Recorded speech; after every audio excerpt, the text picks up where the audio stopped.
मुझ हैयाમાં વયા કરે। શુભ થાઓ સકળ વિશ્વનું એવી ભાવના નિત્ય રહે। શુભ થાવો આ સકળ વિશ્વનું એવી ભાવના નિત્ય રહે।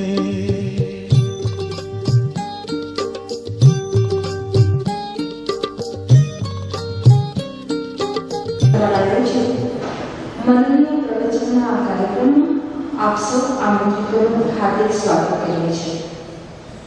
સમગ્ર ભારતમાં 110 વર્ષથી કાર્યરત ભારત જૈન મહામંડળ, જેનો ઉદ્દેશ્ય જૈનોના ચારે ફિરકાઓમાં એકતા અને અખંડતા જળવાઈ રહે અને ફક્ત ધાર્મિક ક્ષેત્રે જ નહીં પરંતુ જૈન સમાજના સામાજિક, આર્થિક, શૈક્ષણિક, આરોગ્ય અને માનવ સેવા ધર્મના ક્ષેત્રે પણ સતત કાર્યશીલ છે। આજે આપણા સૌનું સદભાગ્ય છે કે આ સંસ્થાની પ્રવૃત્તિના ભાગરૂપે આપણી વચ્ચે જાણીતા તત્વચિંતક કે જેમનું વક્તવ્ય સાંભળવું એક લાભો છે અને જેઓએ જૈન ધર્મ ફક્ત જાણ્યો જ નથી પરંતુ પોતાની જીવનશૈલીમાં તેને વણીને આત્મસાત કર્યો છે અને જૈનત્વના આચાર વિચારને સાર્થક કર્યા છે તેવા આદરણીય શ્રી નવતમભાઈ વકીલનું હાર્દિક સ્વાગત કરીએ છીએ। તો આજના આ કાર્યક્રમનો શુભ આરંભ કરીએ સર્વવ્યાપક, સર્વશક્તિમાન, પરમ કૃપાળુ પરમાત્માનું સ્મરણ કરીને કરીએ। તો નવકાર મહામંત્ર માટે આપ સૌને પોતાના સ્થાન પર ઊભા થવા વિનંતી કરું છું।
હવે આજના આપણા મહેમાન માનનીય શ્રી ગૌતમભાઈને દીપ પ્રગટાવીને કાર્યક્રમનો આરંભ કરવા વિનંતી કરું છું।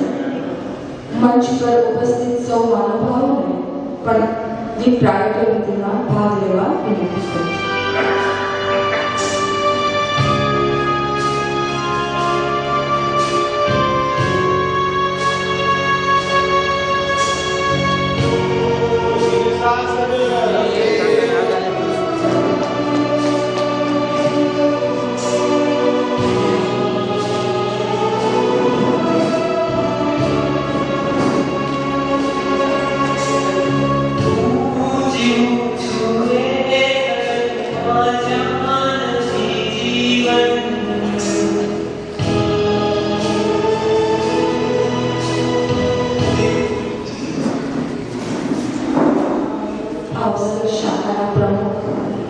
माननीय डॉक्टर श्री भरतभाई त्रिमाणीने स्वागत प्रवचन आपवा અને શાખાનો અહેવાલ આપવા વિનંતી કરું છું।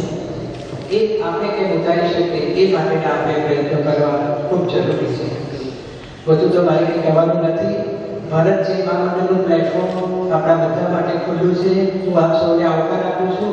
આપણે સાથે મળીએ, સરસ એક્ટિવિટી કરીએ અને ભાવનગર અને જૈન સમાજનું નામ ઉજાડીએ એવી આશા સાથે જય જય. મહેમાનોનો પરિચય આપવા વિનંતી કરું છું. જય જિનેન્દ્ર. આજના મુખ્ય મહેમાન ગૌતમભાઈ વકીલ, જસવંતભાઈ કોઠારી, શ્વેતાંબર મૂર્તિપૂજક સંઘના પ્રમુખ સુરુભાઈ, સૂર્યકાંતભાઈ શાહ, મનીષભાઈ કડાણીયા, સંજયભાઈ ઠાર તથા અન્ય આગેવાનો, સજ્જનો, સન્માનિતો. હું પહેલા મહેમાનોનો પરિચય આપું છું. જસવંતભાઈ કોઠારીનો પરિચય આપું છું. જસવંતભાઈ કોઠારી મહામંત્રી છે ભારતીય મહામંડળ ગુજરાત શાખાના. સમગ્ર જૈન સમાજના તમામ હેકાઓના પ્રતિનિધિ જૈન સંમેલન 2010ના સામાજિક સેવામાં ઉપક્રમે શાસન દીપકનો એવોર્ડ અમદાવાદના બેડના સ્ટેડિયમ એનાયત કરવામાં આવેલો. ગત અઠવાડિયે જૈન ડોક્ટર ફેડરેશન શ્રમણ આરોગ્ય દ્વારા સાધુ સાધ્વીઓ ગયા વર્ષનું બહુ મોટું કામ અમદાવાદમાં કરે છે. 1200 ડોક્ટરો જૈન અમદાવાદમાં એની પાસે લિસ્ટ કરેલી હોય છે અને એમના ટેલિફોનથી સાધુ સાધ્વીની વહીવટ આરોગ્યની દ્રષ્ટિએ બહુ સુંદર રીતે અમદાવાદમાં કરે છે અને બીજી અનેક સંસ્થાઓ સાથે જોડાયેલા છે. અને આપણે તો એમનો ભાવનગરના જૈન સમાજમાં આર્થિક રીતે નબળા ભાઈઓનો આરોગ્યની દ્રષ્ટિએ, શિક્ષણની દ્રષ્ટિએ એ લોકોએ કેમ્પ પણ અહીંયા યશવંતના નાટ્યગૃહમાં કર્યો હતો અને આઈએએસ કેડરમાં જેને જવાનું હોય જૈન છોકરા છોકરીઓને એને પણ કઈ રીતે ઉપયોગી થાય અમદાવાદ લેવલે. અમદાવાદ મોટું ક્ષેત્ર છે, વેલ એડવાન્સ છે, મેડિકલી પણ એડવાન્સ છે. તો આપણે કોઓર્ડિનેટ કરી અને આપણને આરોગ્ય અને શિક્ષણમાં આ મહાનુભાવો એમનું કાર્યક્ષેત્ર વિશાળ છે તો કઈ રીતે ઉપયોગી થાય અને કઈ રીતે લાયસન્સ વર્ક થાય એની અમે મહેનત કરી રહ્યા છીએ. કે દર્દી સાહેબના ભાવનગરમાં જાણો છો કેમ ચાલે છે અને આર્થિક રીતે નબળા એક્સપેન્સિવ ઓપરેશનમાં હોસ્પિટલના નામનો ચેક આપવામાં આવે છે અને એ પ્રવૃત્તિ બહુ સારી રીતે અત્યારે ચાલે છે. ડોનર્સ પણ એટલા મળે છે, ઉત્સાહી હોય છે. કોઈ જગ્યાએ પૈસાની કમીથી કાંઈ કામ થતું નથી. અને આપણે ખાસ મહેમાનો લાવવામાં આપણો થોડોક અંગત પહેલો ઇન્ટરેસ્ટ પણ એમ છે કે આપણે અમદાવાદ નજીક ભીમારી સાહેબે કીધું એમ તો આપણે એનો કેમ લાભ લઈએ. સાધુ સાધુની વહીવટ તો બરાબર છે કે એ પાર્ટ ઓફ ધ ગેમ છે, પણ આર્થિક રીતે નિસહાય અને જે લોકોને કોઈ ક્લુ નથી, કોઈ ગળી નથી અને એક્સપેન્સિવ ઓપરેશનમાં બહુ રિસ્કી થાય છે તો એમાં આપણને કઈ રીતે ઉપયોગી થાય. અમદાવાદ એન્જિયોગ્રાફી છે, બાયપાસ છે, એમાં એ લોકોનો આપણે ઉપયોગ ખૂબ જ કરવાનો છે અને અત્યારે એમાં આપણે એમની સાથે લાયસન્સ વર્ક ચાલુ છે. એટલે કોઈને આવું કોઈ પણ કેસ હોય, આર્થિક નબળા એક્સપેન્સિવ ઓપરેશન હોય, કાર્ડિયાક પેલો હોય, હાર્ટનું હોય તો અમારી સંસ્થાનો અમારા હોદ્દેદારોનો સંપર્ક સાધવા માટે આપ સૌને વિનંતી કરું છું. હવે હું મુખ્ય વક્તા ગૌતમભાઈ વકીલનો પરિચય ટૂંકમાં આપું છું. જાણીતા તત્વચિંતક ગૌતમભાઈ શીતલા લોકી વ્યવસાય ચાર્ટર્ડ એકાઉન્ટન્ટ છે. તેઓ ભોજ કોલેજમાં પ્રોફેસર હતા. 50 વર્ષની ઉંમરે આત્માની કમાણી કરવા માનવ આવકની પ્રોફેસર તરીકેની નોકરી છોડી દીધી છે. તેઓના જીવનની વિશિષ્ટતા એ છે કે પ્રવચન પોતાની જાત ઉપર ઉતારે છે એટલે સ્વનું અધ્યયન કરે છે. છેલ્લા 10 વર્ષથી અમેરિકા જેવા દેશમાં જૈન ફિલોસોફી પર પ્રવચન આપે છે. અમેરિકાના 34 સિટીમાં એમણે પ્રવચન કર્યું છે, વ્યાખ્યાન આપે છે અને અનેક પુસ્તકો લખે છે. જૈન તીર્થંકર 24 તીર્થંકરોના બાયોડેટાની એમની બુક 5 વર્ષ પહેલા બહાર પડી છે. બીજા અનેક પુસ્તકો લખ્યા છે. સાર્વત્રિક જીવન જીવનનો પ્રયત્ન, રોજ એકાદ પૂજા, રોજ 2 થી વધારે સમય, શક્ય હોય ત્યાં સુધી બેસના એકાસના આયમની કરે છે. અત્યારે પણ તેઓને સળંગ 913મી આયમની હોળી ચાલે છે. ખરેખર આયમની હોળી વિધિ સાથે કરી અત્યારે પ્રવચન આપે ધર્મની શ્રદ્ધા બતાવે છે. તેઓએ ચેરિટેબલ ટ્રસ્ટોને માર્ગદર્શન એવું સુંદર પુસ્તક જૈન સંસ્થાના મેજર લખે છે. તે ખૂબ જ લોકપ્રિય બને છે. તેઓ ઘણા ટ્રસ્ટોમાં ટ્રસ્ટી તરીકે કામગીરી બજાવે છે. તેઓ ચેરિટી ટ્રસ્ટના કામમાં ખૂબ જ નિષ્ણાત છે. પોતે પ્રોફેશનલી ચાર્ટર્ડ એકાઉન્ટન્ટ જીગતી પ્રેક્ટિસ છોડીને પોતાના સંતાનોને છોકરાઓને સોંપી અને એન્ટાયર પોતે દેરાસર પણ ત્યાં શાંત ચોકડી પર શેખરબંધી બનાવે છે. એ અડધો દિવસ તો એમાં મોટો હોય છે. સવારની બપોર પછી 12 અમદાવાદ આવે છે ઓફિસે. તેઓએ પોતાનું એક શિખરબદ્ધ નિરાશા નાની પોસ્ટર શાળા બનાવી છે. અવારનવાર છાપાઓમાં જનકલ્યાણ જેવા મેગેઝિન તેમના ધાર્મિક અને ધાર્મિક લખાણો આવે છે. ઉપરાંત ટીવીની અનેક ચેનલમાં તેમના ધાર્મિક પ્રવચનો રિલીઝ થયેલા છે. ભક્તિ સ્તવનોની પ્રવચનોની સીડી અમેરિકા દેશમાં ખૂબ પ્રચલિત છે અને હવે યુરોપમાં ઓસ્ટ્રિયા કંટ્રી વિયેના પાટનગર ત્યાં પણ એમને આમંત્રણ મળે છે. અમેરિકાના જૈન કન્વેન્શનમાં ખૂબ ધાર્મિક પ્રવચનો આપે છે. સાધુ સમુદાય સાથે ખૂબ આત્મીય અને ઘનિષ્ઠ સંબંધ ધરાવે છે. પ્રવચન બે પ્રકારના હોય છે. માત્ર પ્રવચન આપે અને પ્રવચન પોતાના જીવનમાં ઉતારે અને પ્રભુનો સંદેશ આપે. તો આજે આપણે એના આચરણની સુગંધ હૃદયમાંથી કેવી નીકળે છે એનો આપણે આનંદ માણવા માટે ભેગા થયા છીએ. એમને અહીંયા ટાઈમ લેવા માટે 2 મહિનાની સખત મહેનત પછી ડેટ એડજસ્ટ થઈ છે, કારણ કે ખૂબ બિઝી શેડ્યુલ હોય છે અને ગુજરાતના હિન્દુસ્તાનના અનેક શહેરોમાં એમાં પ્રવચનો પ્રદેશમાં તો ચોમાસા પરીક્ષણ વખતે લગભગ આઉટ ઓફ કન્ટ્રી હોય છે, કુમાર પ્રદેશ અને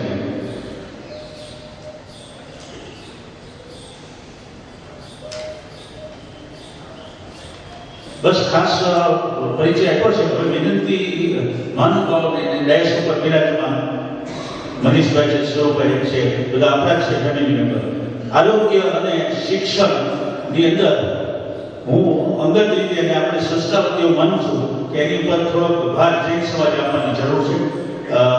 લેક ઓફ ફેસિલિટીની હિસાબે ઘણી તકલીફ ઊભી થાય છે અને સરકારી હોસ્પિટલમાં તો આપ જાણો છો કેવી વ્યવસ્થા છે. અને શિક્ષણ ક્ષેત્રે બ્રાઇટ સ્ટુડન્ટ હોય અને કન્ડિશન પુઅર હોય ને બીજી રીતે બ્રાઇટ હોય તો એની મદદ આપણને કેવી રીતે મળે? એ લોકોએ સેમિનાર કર્યો તો આઈએસ કેડરમાં 1.5 વર્ષનો ખર્ચ 4 લાખ રૂપિયા છે.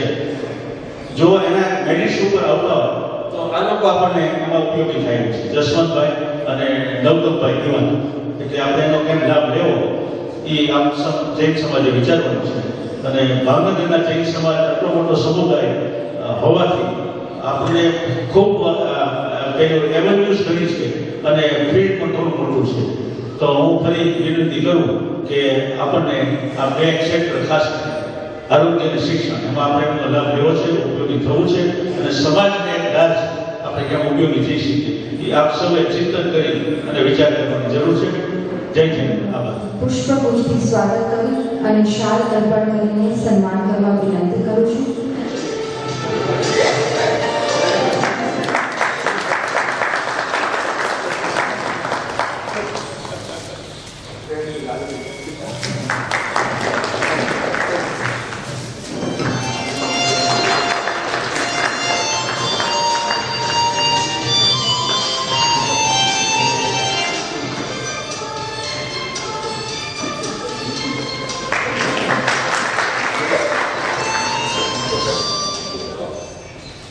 તેમનું પુષ્પગુચ્છથી સ્વાગત કરે.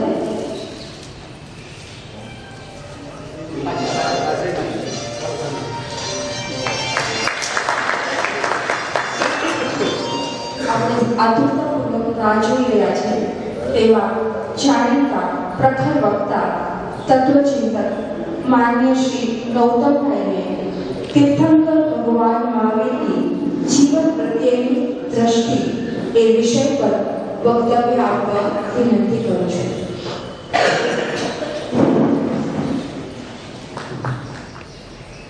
નમો હરિહંતા નમો સીતાનંદ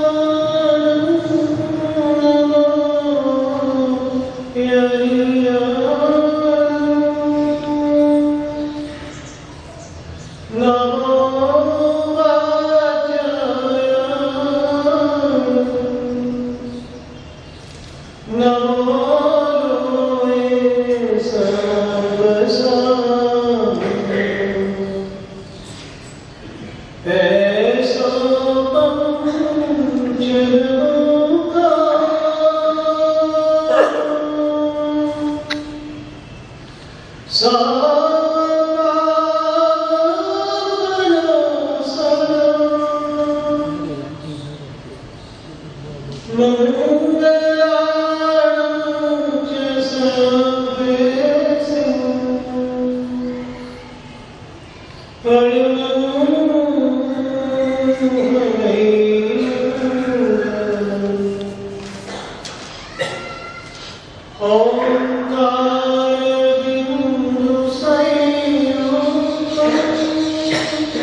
કેટલો સમય આપ્યો છે?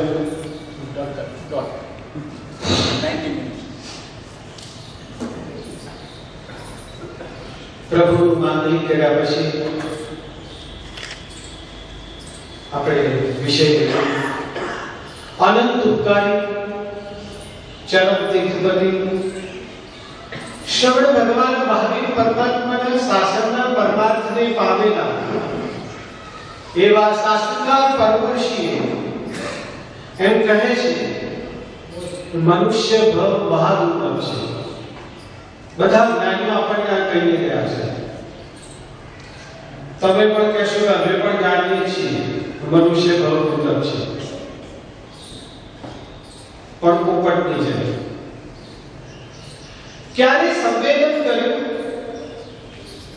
કે મને આ મનુષ્ય ભવ કેવી રીતે મળ્યો અને હું શું કરી રહ્યો છું? મહાદુર્લભ છે આ મનુષ્ય ભવ. અનંત પુણ્ય રાશિ એકઠી થાય છે ત્યારે આ મનુષ્ય ભવ મળે છે. તમે 7 લાખ પોપટની જેમ બોલી જાઓ છો, 7 લાખ પૃથ્વીકાય, 7 લાખ અબકાર, એમ પહેલા 52 લાખ યોની તો એક દિવ્ય છે, એક દિવ્ય 52 લાખ યોની. એક સિદ્ધ ભગવાન સિદ્ધ પરમાત્મા બન્યા. એમના મહાન ઉપકારથી આપણે નિગોદમાંથી અવ્યવહાર રાશિમાંથી વ્યવહાર રાશિમાં અને પછી 52 લાખ એકેન્દ્રિય યોની વખતે, એકેન્દ્રિય એટલે માત્ર સ્પર્શેન્દ્રિય, બીજી કોઈ ઇન્દ્રિય નહીં, માત્ર સ્પર્શેન્દ્રિય. જેવા કે પૃથ્વી, પાણી, અગ્નિ, વાયુ, વનસ્પતિ રખડતા રખડતા 2 લાખ 2 ઇન્દ્રિય, સ્પર્શેન્દ્રિય અને રસનેન્દ્રિય બરોબર પૃથ્વી. જેવા કે અળસિયા ત્યાં પણ રખડ્યા. તે ઇન્દ્રિય, સ્પર્શેન્દ્રિય, રસનેન્દ્રિય, ઘ્રાણેન્દ્રિય બધું બરોબર ગોઠવેલું છે. જેવા કે કીડી મકોડા ત્યાં પણ રખડ્યા. ચૌરેન્દ્રિય, સ્પર્શેન્દ્રિય, રસનેન્દ્રિય, ઘ્રાણેન્દ્રિય, ચક્ષુરેન્દ્રિય જેવા કે લીંચી ત્યાં પણ રખડ્યા. પંચેન્દ્રિય એક બધી શ્રવણેન્દ્રિય, એમાં દેવ, નારકી, તિર્યન છે, એમાં પણ રખડ્યા. 4 લાખ દેવતા, 4 લાખ નારકી, બધી યોનિઓ છે. સંગ્રિય અસંગ્રિયમાં પણ રખડ્યા. અસંગ્રિય મન વગરના. આ બધું રખડતા રખડતા અનંત પુણ્ય રાશિ આપણી ભેગી અકામ નિર્જરા કરતા કરતા ત્યારે આપણે બેઠા છે. પાછા આપણે એટલા પુણ્યશાળી આપણને 5 ઇન્દ્રિયો મળી ગઈ છે. આજે દેશ પડ્યો. હું અહીંયા તમારે ત્યાં આવ્યો છું આવી સુંદર ભાવ નગરીમાં આપણે. ખરેખર આ દેરાસર જોઈને મારું તો મન પ્રફુલ્લિત થઈ ગયું. શું જૈન શાસન ઝળહળતું છે. આટલું બધું આપણે પામ્યા અને પછી મનુષ્ય ભવની કોઈ કિંમત જ નહીં આપણને. શાસ્ત્રમાં 10 તો દ્રષ્ટાંતો આપે છે કેટલું દુર્લભ છે મનુષ્ય ભવ. આપણને વાંચવાની પડી ખરી વાત. સૌથી વધુ જો આપણી ડ્રોબેક્સ હોય ને તો આપણું વાંચન જૈન ધર્મ પર. હા, ટીવી જોશો તમે, છાપા વાંચશો, મેગેઝિનો વાંચશો, પણ જે આપણી જિંદગીને લગતો ખજાનો પડ્યો છે, શાશ્વત જ્ઞાન પડ્યું છે, શાશ્વત જ્ઞાન. આપણે જે બધું જ્ઞાન મેળવ્યું છે ને નાશવંત છે, એ વાંચવાની આપણને કોઈ ફુરસત નથી. વાંચીએ તો ખબર પડે. અકામ નિર્જરા કરતા કરતા આપણે અહીંયા આવ્યા છીએ અને આવો મનુષ્ય બહુ દુર્લભ મળી ગયો. બોલો કેટલો આનંદ હોય આપણને. કોઈ દુર્લભ વસ્તુ મળી જાય, દુર્લભ, કેટલો આનંદ હોય. ખરેખર આનંદ છે ખરો ને. મોટા ભાગના માણસો અહીંયા લોકો જ કહેતા હોય છે કે ગાડે તમાચો મારી અને મોડા લાલ રાખે છે. મોટા ભાગના માણસો કોઈ મોબાઈલ કે એવું તો બંધ કરી દેજો. ભાઈ આપણે 1.5 કલાક આપણા આત્મા સાથે સ્વાધ્યાય કરીએ. હું અત્યારે તમારી સાથે બોલું છું પણ મારા આત્મા સાથે જ બોલી રહ્યો છું. લેજો, કોઈ બીજી એક્ટિવિટી નહીં. પેલા લોકો કટાસનું લઈને સામાયિકમાં બેઠા છે. જેને કટાસનું નથી લીધું એ લોકો શ્રુત સામાયિકમાં છે. શ્રુત સામાયિક ત્યારે જ કહેવાય કે ભગવાનની વાણી કહતી કરી અને બધી ઇન્દ્રિયો આપણી સતેજ ભગવાનની વાણી ઉપર. હું તો માત્ર માધ્યમ છું, બોલું છું. શું બોલું છું? ભગવાનની વાણી. એના ઉપર સંપૂર્ણ કોન્સન્ટ્રેશન હોવું જોઈએ. તો તમને પણ દેહ શુદ્ધ સામાયિકનો લાભ થશે. શુદ્ધ સામાયિક ગ્રહસ્થ સામાયિક કરતા ઊંચું. ગ્રહસ્થ એટલે કટાસનું પાથરીને બેસીએ તે. તો આવા બે સામાયિકનો લાભ જોઈતો હોય તો મોબાઈલ બંધ કરી દેજો બધાય પાસે. બરોબર છે? અને ક્યાંય કોઈનું ધ્યાન ન હોવું જોઈએ. દુનિયા ક્યાં છે ખબર નથી આપણને. કદાચ બહાર ધરતીકંપ આવે કે વાવાઝોડું, આપણે કોઈ વિશ્વત નથી. આપણે માત્ર પાંચે પાંચ ઇન્દ્રિયો પ્રભુની વાણીને સમર્પિત કરીને બેઠા છીએ. હું એમ કહેવા માંગુ છું કે આ મનુષ્ય ભાવ જો દુર્લભ છે તો આનંદ કેમ નથી? તમને કોઈ દુર્લભ વસ્તુ મળી જાય તો આનંદ. દાખલા તરીકે તમે નાનપણથી સ્વપ્ન રાખ્યું કે મારે મોટા થઈને ડોક્ટર બનવું છે, અને જ્યારે તમે ખરેખર એમની ફિઝિશિયન થઈ ગયા આ તમને કેટલો આનંદ. આજ મારી જિંદગીનું સ્વપ્ન પૂરું થયું. તો નાની વસ્તુ છે. તો આપણે તમને કીધું કેટલી યુગોમાં રખડીને મહાન દુર્લભ એવો આપણને આ મનુષ્ય ભાવ મળી ગયો, છતાં એમાં આનંદ નથી. કેટલા લોકો એવું પણ આવીને કહી રહ્યા છે કે સાહેબ આ શેર બજારમાં હમણાં બહુ મોટું નુકસાન કર્યું છે. લોકો પાસે દેવું કરીને પૈસા રોક્યા હતા, હવે મહિલાઓ રોજ તકાદો લઈને આવે છે. નથી ખાવા દેતા, નથી ઊંઘવા દેતા, મારા પરિવારને પણ સુખેથી રહેવા દેતા નથી. જાણે જિંદગી ઝેર જેવી બની ગઈ છે. એક બાજુ શું કહું છું? મનુષ્ય બહુ મહાન દુર્લભ છે, બહુ જેનો આનંદ હોવો જોઈએ. બીજી બાજુ શું કહું છું? એ જ માણસ એમ કહે છે કે હું મનુષ્ય છું, પાંચ ઇન્દ્રિય વાળો મનુષ્ય છું, છતાં જાણે મારી જિંદગી ઝેર જેવી બની ગઈ છે. તો વળી કોઈ આવીને એવું કહી જાય છે સાહેબ નાના પૈસા તો ખૂબ છે, પણ આ પરિવાર એવો મળ્યો છે, આ પત્ની એવી કર્કશ મળી છે. પેલા તુકારામને મળી હતી ને ઘેર આવે કે સાઠો લઈને તો સાઠો મારે છે. સાઠો મારે કકડા થઈ ગયા ને તુકાર મને બહુ સારું થયું. મારા એકલા બે વેચવાના હતા, અડધો તને અડધો મને આપવાનો હતો. તે જ કહી આપે. જો દ્રષ્ટિ જિંદગી જીવવાની શરૂઆત કરી દઉં છું. કઈ લોકો દિશામાં પત્ની એવી કર્કશ મળી છે, સવાર પડે કે ટક ટક કટ કટ. પાછા પત્નીઓ ખોટું લગાડવાની જરૂર નથી. પત્ની પણ એવી ફરિયાદ છે, સવા પતિઓ કટકટીઓ મળ્યો છે. સવાર પડે ને જાણે જિંદગી કર્કશ થઈ ગઈ છે. કોઈ ફરી કે સાબા દીકરો એવો માથાનો મળ્યો છે, કશું માનતો નથી. સવાર પડે ને બધા પાસા મારા ઊંધા કરી કાઢે છે. કોઈ ફરી કે ઘરની પુત્ર વધુ એવી મળી છે, જાણે જિંદગી ઝેર જેવી બની ગઈ છે. આવા પણ દાખલા સાંભળીએ છે. શેર બજારમાં દેવું થઈ ગયું, આખું ઝેર થઈને મળી ગયું. વાંચીએ છીએ સાસુ બહુનો ઝઘડો થયો, બહુ રસોડામાં ભણીને મરી ગઈ. આવો મહાન મનુષ્ય ભાવ જેનો આપણને અનુભવ આનંદ આવે, એને બદલે લોકો એમ કહેતા થઈ ગયા સાહેબ જાણે જિંદગી ઝેર જેવી બની ગઈ છે. આનું કેમ? શું કારણ? તમે કોઈ પ્રશ્ન કરો કે સાહેબ અમે રોજ તમાચો મારીને લાલ ગાલ રાખી જાણ. અહીં જ મારો વિષય શરૂ થાય છે. તીર્થંકર ભગવાન મહાવીરે જીવન જીવવાની દ્રષ્ટિ આપી છે. એ દ્રષ્ટિથી આપણે જીવતા નથી. ભગવાને તો આપણી દરકાર લીધી છે ને, એટલી દરકાર આપણા કોઈ સ્વજનો, આપણા મા બાપ કે આપણા મિત્રો કોઈ નથી લેતા. એટલી બધી દરકાર ભગવાન આપણી લઈને ગયા છે. પણ આપણે હમણાં ભગવાનની પૂજા કરી આયા, શેની? કેસર અને ફૂલથી કરી. પણ ભગવાનની સાચી પૂજા કઈ છે? ભગવાનની પ્રતિપત્તિ પૂજા. ભગવાનને આપણે ચાંદલો કરીને પૂજા કરી. પ્રતિપત્તિ પૂજા એટલે ભગવાનની આજ્ઞા માની. ભગવાને જે કીધું છે તે જીવન જીવવું. અને જો આજ્ઞા નથી મનાતી તો એનો દંડ ભગવાન હું હજી રાત્રે ભોજન કરું છું એનો પશ્ચાતાપ જમવા બેઠો ને આંસુ પડ્યા.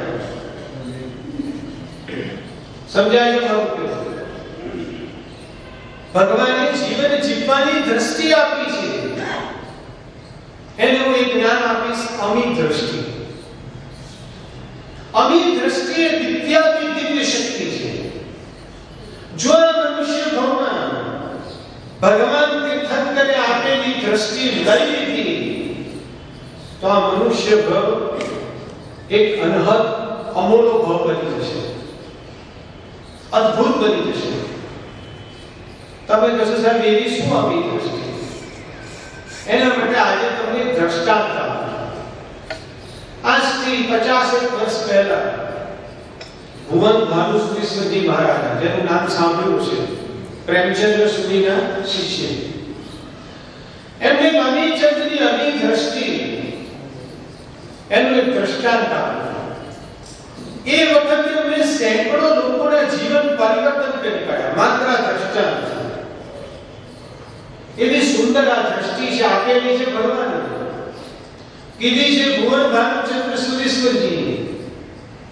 આજે તમને હું મારા માધ્યમ દ્વારા સમજાવું છું. વિલાસપુર નગરનો એક શ્રેષ્ઠી હતો. એના દીકરાનું નામ અમીચંદ્ર. શ્રેષ્ઠીને સમજો ને, ખૂબ પૈસા હતા. એના દીકરાનું નામ અમીચંદ્ર. અમીચંદ્રના લગ્ન થયા જીનમતી સાથે. અમીચંદ્ર અને જીનમતીના લગ્ન થયા અને થોડાક જ વખતમાં પિતાનું અવસાન. એ વખતે અમીચંદ્ર કે નાનો ભાઈ માત્ર 8 વર્ષનો હતો. એનું નામ વિનય. અને અમીચંદ્રની માતા. આ 4 પાત્રો આપણા મગજમાં રાખવાના. ફરીથી બોલીએ. અમીચંદ, જીનમતી, વિનય. અમીચંદ્રનો નાનો ભાઈ 8 વર્ષનો. પિતાનું અવસાન થઈ ગયું, માતા આયા છે. અમીચંદ સાણો, સદગુણી અને બાહુ છે.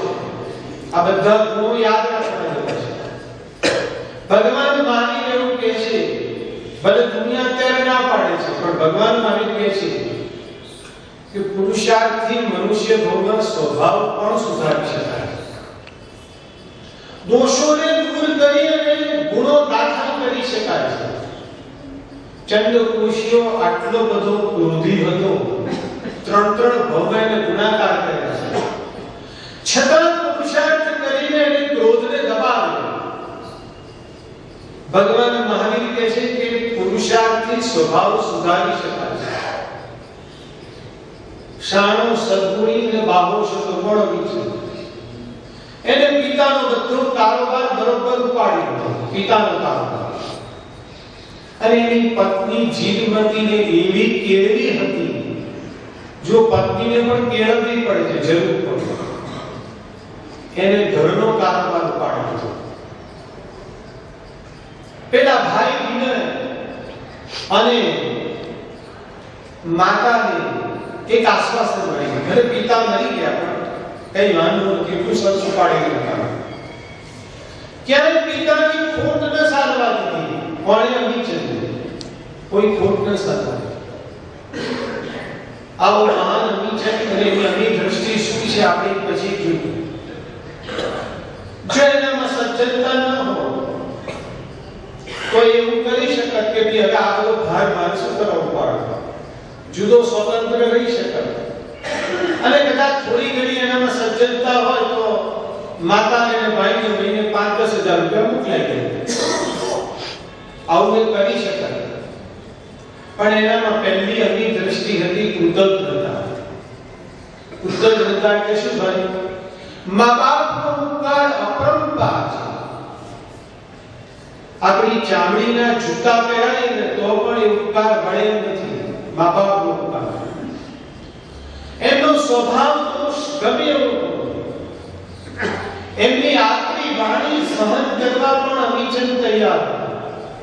અરે આખરી વાણી શું મા બાપની લાતો ખાઈ લેવા પણ અમીચંદ તૈયાર એમ કહું છું. આવો મહાન અમીચંદની અમી દ્રષ્ટિ હતી. કૃતજ્ઞતા એ ગુણ છે, કૃતજ્ઞતા એ અમી છે. કૃતજ્ઞતા શબ્દ બરોબર નથી. ગુજરાતી ભાષા કે ઓર્ડિનરી નથી ભાઈ. ગુજરાતી ભાષાને સુસા પૈસા ચારની જેમ મૂલવવા જેવી નથી. એમાં હેમચંદ્રાચાર્ય ને કુમારપાળે તો કુમારપાળ મહારાજાની વાત ચાલે છે. ગુજરાતી ભાષાને અદ્ભુત પ્રદાન આપ્યું છે. કૃતજ્ઞતા એ ઝેર છે. કૃતજ્ઞતા એ શું ઉપકાર ઉપર પણ અપકાર એ કૃતજ્ઞતા. અને કૃતજ્ઞતા એ ગુણ છે, કૃતજ્ઞતા એ દોષ છે. અને દોષ એ શું છે ભાઈ? એક દોષ જો આપણા જીવનમાં આવ્યો તો એ અનેક ગુણોને સળગાવી નાખે છે. દોષ એ આગ છે, આગ. દોષ એટલે ડિફેક્ટ, અવગુણ. આગ છે આપણા કેટલાય ગુણોને ખાઈ જાય. માટે દોષને ક્યારે દાખલ ન કરો. એટલા માટે તો શાંત સુધાર્થની ભાવનામાં તમને કીધું કે પ્રમોદ ભાવ ગુણાનુરાગી બનતું. ગુણાનુરાગી બનશે તો તારામાં ગુણ આવશે. અને સામાન્ય દોષ જોઈશ તો એ દોષ તારામાં નહીં હોય તો પણ આવી જશે. માટે તું ક્યારેય કોઈના દોષ ન જોવે. શાસ્ત્રમાં કુલવાલક મુનિનો દાખલો આવે છે. એ ગુરુનો દ્રોહી બન્યો તો છેવટે વેશ્યા થકી એ પતન ન બન્યો. અને શાસ્ત્રકારો કીધું કે ગુરુના દ્રોહીની આ દશા થાય. મારે તારે વાત નથી કેવી, આપણી પાસે આપણો વિષય નથી. કહેવાનું તાત્પર્ય એ છે કે ગુરુના દ્રોહી ન બનો, વડીલના દ્રોહી ન બનો, મા બાપના દ્રોહી ન બનો, ઉપકારીના દ્રોહી ન બનો. આ કૃતજ્ઞ એ ગુણ છે. અમીચંદમાં અદ્ભુત જેવી હોય. બસ મારા મા બાપ કૃતજ્ઞ કઈ રીતે આવે? હૃદયથી આવે, ગણતરીથી ના આવે. આપણે જેને હંમેશા આપણે સંસારમાં ઘણી પડી બેઠા. તે મને 1 કિલો પેડા આપ્યા તો મેં તને 1 કિલો પેડા આપ્યા મારા પાસે. તે મને 500 ની છાપડી મોકલી, મેં 500 ની. આખો સંસાર મને ઘણીથી ચાલે છે. હૃદય જતું રહ્યું છે. મા બાપ સાથે પણ એવી વર્તણૂક કરે કે મા બાપ એક શબ્દ ભૂલી પણ ન શકે. એક સમજી લેજો, મા બાપ એટલે બધું આવી ગયું. વડીલ, ગુરુ, જે કંઈ ગણો. જ્યારે આપણે એવી વર્તણૂક કરી છે કે મા બાપ આપણને કંઈ કહી ન શકે, ત્યારે સમજી લેવું કે આપણું પુણ્ય બરબાદી ગયું છે. મા બાપને કહેવાનું, કદાચ એ ખોટું કે તો પણ સાંભળ્યું. કે કોઈક દિવસ કામ લાગશે, સાંભળ્યું છે. ભલે આજે આપણી ભૂલ નથી, પણ કોઈ જાણે કેમ મોટા ભાગે આપણને અવગુણ બેસી ગયો છે. આપણે મશહૂર ચિત્રકારનો દાખલો આપે તો સાહેબ, મશહૂર ચિત્રકાર, એના દીકરાને પણ એને ચિત્રકાર બનાવવો હતો. એટલે એને કીધું, લે બેટા ચિત્ર દોરી ના. બાપે ચિત્ર જોયું, 110 ભૂલો હતી. બાપને ખબર હતી જો અત્યારે 110 ભૂલ કહીશ ને તો નાસી જશે. એટલે માત્ર 10 ભૂલ બતાવી. પેલો રૂમમાં જઈને 10 ભૂલ સુધારીને લાવ્યો. બાપાએ ફરી 8 ભૂલ બતાવી. પેલો 8 ભૂલ સુધારીને ફરી આવ્યો. બાપાએ ફરી 14 ભૂલ બતાવી. 14 ભૂલ પણ સુધારવા ગયો, પણ હવે એના ધમ ધમ કરતો આવે રૂમમાં. બાપા સમજી ગયા કે હવે ભૂલ દેખાડીશ તો મારી હામો થશે. બાપા પ્રાજ્ઞ હતા. એને કહી દીધું, બેટા ચિત્ર ઓકે છે, ભૂલ તો હજી છે. બોલો, મશહૂર ચિત્રકાર બનતો કોણ અટકી ગયો? છોકરો. પુણ્ય કોનું પૂરું થઈ ગયું? છોકરા. માટે ત્યારે કોઈ અનુભવી માણસ આપણને 2 શબ્દ કહેતો કહેવા દે, સાચા કે ખોટા, સાંભળો. અમીચંદમાં બધા ગુણ હતા. આવી દ્રષ્ટિ. બીજેની મોટી એવી દ્રષ્ટિથી વિનય. વિનય એટલે નમ્રતા. હંમેશા પોતાના દોષ જ જોવાના, સામાન્ય ગુણ જુએ, પોતાના દોષ જુએ. આ અમીચંદનો સ્વભાવ. આપણો કેવો સ્વભાવ ભાઈ? સામાન્ય દોષ જ જોવાના, આપણા ગુણ ગાતા. આપણો સ્વભાવ. તમારા કાઠિયાવાડ કવિ દલપતની વાત છે, તો ઉઠી કે આ તો પોપટની વાત ચાચી છે, એટલે ચાચ વાંકી છે, કૂતરાની પૂંછડી વાંકી છે, હાથની પીછું, અને નાની નાની વાતો પણ આપણને કેટલું સમજાવી છે. સમજવું છે આપણે એક પ્રશ્ન છે. આ મહાન અમિચંદ તો નમ્ર હતા. જૈન શાસન વિનયને બહુ મોટો ગુણ કરે છે. વિનય તો મોક્ષનું મૂળ કહે છે જૈન શાસન. વિનય વડો સંસારનો, વિનય વડો સંસારનો, ગુણમાં અધિકારી રે, વિનય વિના વિદ્યા નહીં તો કેમ સંગીત ભાવે જીવન કેમ. શુદ્ધ ગુજરાતી ઉદય રત્ન કેટલો ઉપકાર કરે. ઉદય રત્ન, વીર વિજય, વિનય વિજય, આ બધાની પૂજાઓ, સજ્જાઓ, કથાઓ વાંચો. તત્વ ઠાંસી ઠાંસી નું બધું છે. તત્વ ઠાંસી ઠાંસી નું શુદ્ધ ગુજરાતી. આમ સહેજ બુદ્ધિ અપ્લાય કરો તો બધી સમજ પડી જાય. વિનય વડો સંસાર, ગુણમાં અધિકારી, વિનય વિના વિદ્યા નહીં, વિદ્યા વિના સંગીત નહીં, સંગીત વિના ચારિત્ર નહીં. એટલે ચારિત્ર વધે ને, ચારિત્ર કપડા, સંગીત હોય તો ને ચારિત્ર, ચારિત્ર વિના મોક્ષ નહીં. છે મોક્ષને વિનયથી શરૂ કર્યો. બોલો આવો મહાન ગુણ છે વિનય. આપણે જોઈએ છે અમીચંદમાં અદ્ભુત ગુણ. તમે કહેશો વાતમાં પણ આગળ તો બધો કહીએ કે આ વાત શું કરો છો? હવે બન્યું એવું કે માતાની પણ ઉંમર હતી, પિતાની રીતે, અને માતા ઉંમરને કારણે મરણ પથારીએ પડ્યા છે. નમ્રતાના ગુણને કારણે અમીચંદ અને જીનમતી અદ્ભુત શુશ્રૂષા કરે, અદ્ભુત સેવા ચાલુ કરે. પરંતુ જૈન શાસનના શ્રાવકશાહી હતા અને સેવાચાર્ય શબ્દો નહીં વાપરું. એ તો સામાજિક શબ્દ છે. જૈન શાસનમાં કયો શબ્દ વાપરીને વૈયાવચ છે. વૈયાવચ કોને કહેવાય છે? શ્રાદ્ધ. જૈન શાસન એમ કહે છે કે તમે કોઈ પણ કામ કરો, શ્રાદ્ધ આવે એટલે ગુણ કરો. શ્રાદ્ધ વગરની વાત કરો, પરોપકાર શ્રાદ્ધ કરો, વૈયાવચ શ્રાદ્ધ કરો. શ્રાદ્ધ એટલે યશ પ્રતિષ્ઠાનું શ્રાદ્ધ હોય તો પણ કરો. અદ્ભુત વૈયાવચ કરતા હતા આ બંને જણ, અમીચંદનજી. માની એટલી ચાકરી કરે, એવી વૈયાવચ કરે.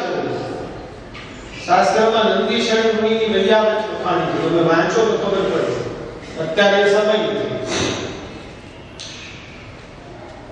દીકરો માનો હતો અમીચંદ. જુએ છે સેવા ચાકરી કરતા કરતા ગમે તેમ પણ માની મોની રેખામાં કાંઈ મૂંઝવણ છે. માનો દીકરો હતો ને, માને કેવું ન પડે, એક રેખા બદલા અને ખબર પડી જાય દીકરા. શાસ્ત્રમાં એના માટે સ્પેશિયલ ટર્મિનોલોજી ઇંગિકા, ઇંગિકા.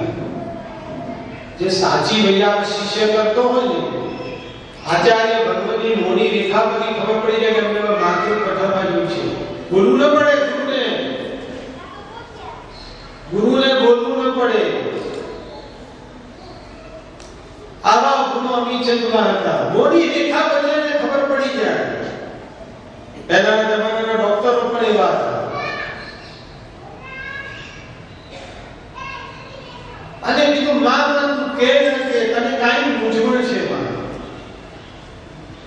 માં કહે બેટા આમ તો કઈ નથી, હું મરણ પથારીએ પડી છું, હું જોઈ રહી છું કે તું વિનયને તારા પ્રાણથી પણ વધુ સાચું.